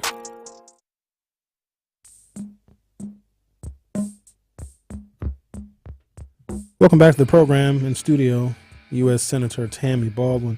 Senator Baldwin, if you are fortunate enough to be reelected to your third term, What can we look forward to? What are you working on? What would you like to do for the folks, not just in Wisconsin, but what legislation would you like to provide to America?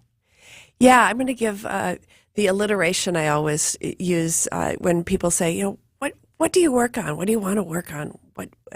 And it's wellness, work, and water, which is a good Wisconsin alliteration.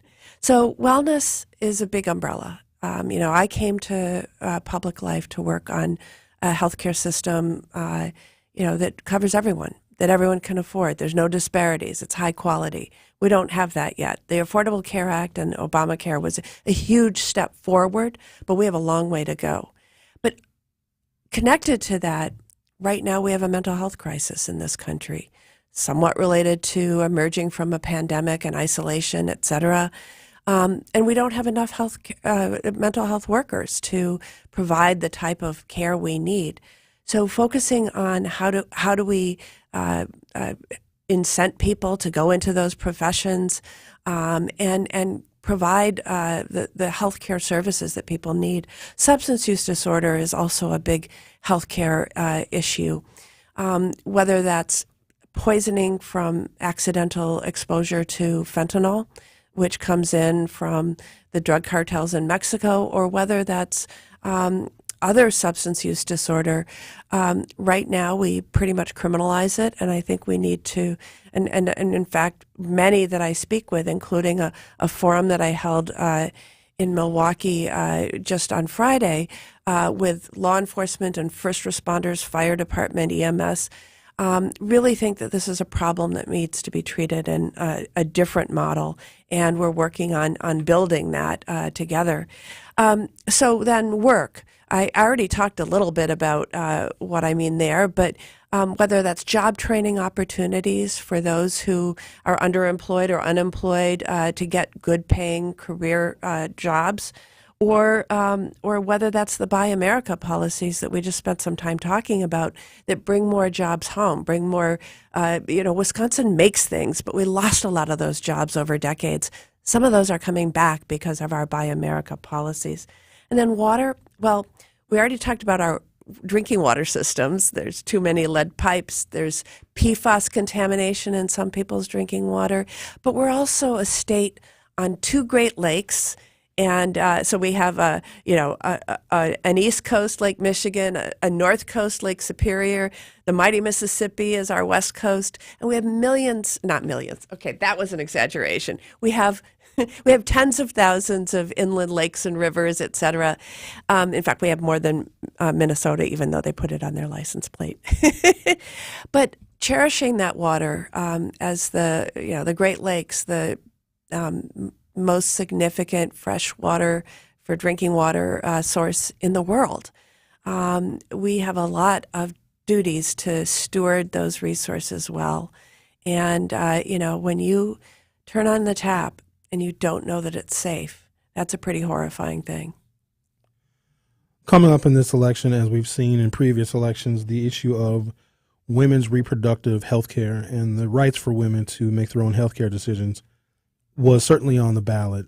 Some will say, well, it's not that big of a deal anymore, and women are not going to be as motivated to vote in order to support the reproductive health care. That's clearly false, and can that propel a larger majority in the U.S. Senate and give the Democrats the majority in the House? Because there are some that don't believe that the issue of women's reproductive health is going to be a motivating factor. I certainly know better. Where do you stand on that, and how it can motivate voters in November of this year? So I think of America as a place where we have been able to advance rights and advance freedoms. And sometimes we make an advance and then there's a step backwards. But it was horrifying to me to see the U.S. Supreme Court overturn 49 years of precedent of Roe versus Wade.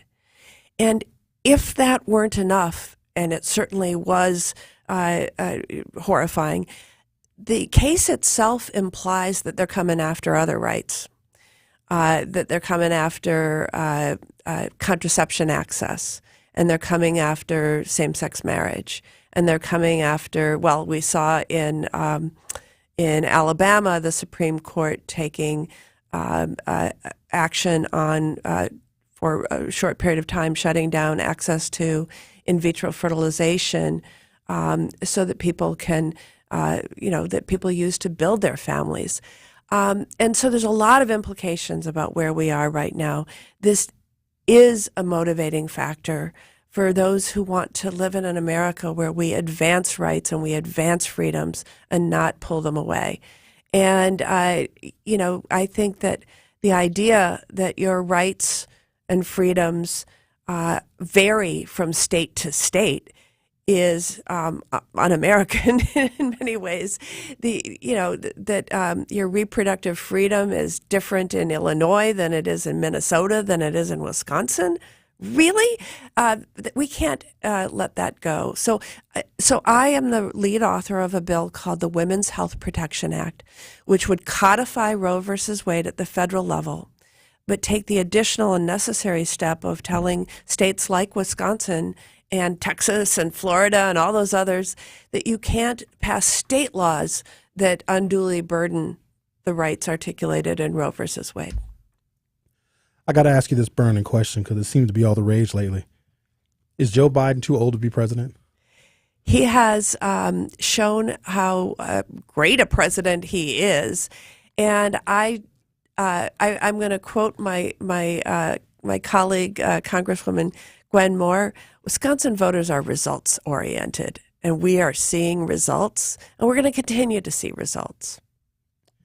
The border funding seems to be a real significant issue, certainly for people that live in border states, but it seems like the issue that Republicans are willing to fight tooth and nail for. Will there be some kind of agreement, even though there was a bill that would have actually resolved a lot of the issues, but because it would have helped to resolve the border crisis, and Donald Trump needs that crisis in order to help his reelection efforts, will there be any kind of consensus, because we're facing another government shutdown very, very soon? Will there be some kind of consensus on border funding so we can keep the government open? Yeah, I think it'll be brought up after we resolve the remaining spending bills in terms of timing. But as everyone watched, there was like a weeks-long negotiation in the United States Senate to come up with bipartisan support for a border security bill. The bill is strong. It needs to get a vote, and I think we should bring it up as a freestanding vote. And I think that it achieves a number of things that we should all want. We want an orderly, secure southern border. People right now claim asylum, claim that they're fleeing from horrendous conditions. They don't have their day in court sometimes for 6, 7, 8 years. That can't stand. We've got to adjudicate those cases in a much more prompt manner. And we also have to have the resources and tools at the border to do a better job of detecting the illicit narcotics that are coming in from the cartels. Fentanyl mostly comes in through ports of entry. And we don't have the resources to screen every vehicle that comes through. We need to, because in this day and age, as they say, one pill can kill, and it does. And we're seeing, well, last year for which numbers were kept was 2022. We don't have the numbers for last year yet. 1,400 Wisconsinites died of fentanyl overdoses.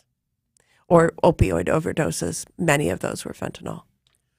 U.S. Senator Tammy Baldwin, thank you so much for joining us. I really appreciated you stopping by. And good luck on the campaign trail, and we look forward to your third term as Wisconsin's U.S. Senator. Thank you. Thank you guys for listening. Have a great day. I'll see you next time. The impact of a meal goes well beyond feeding our bodies, because when people don't have to worry about where their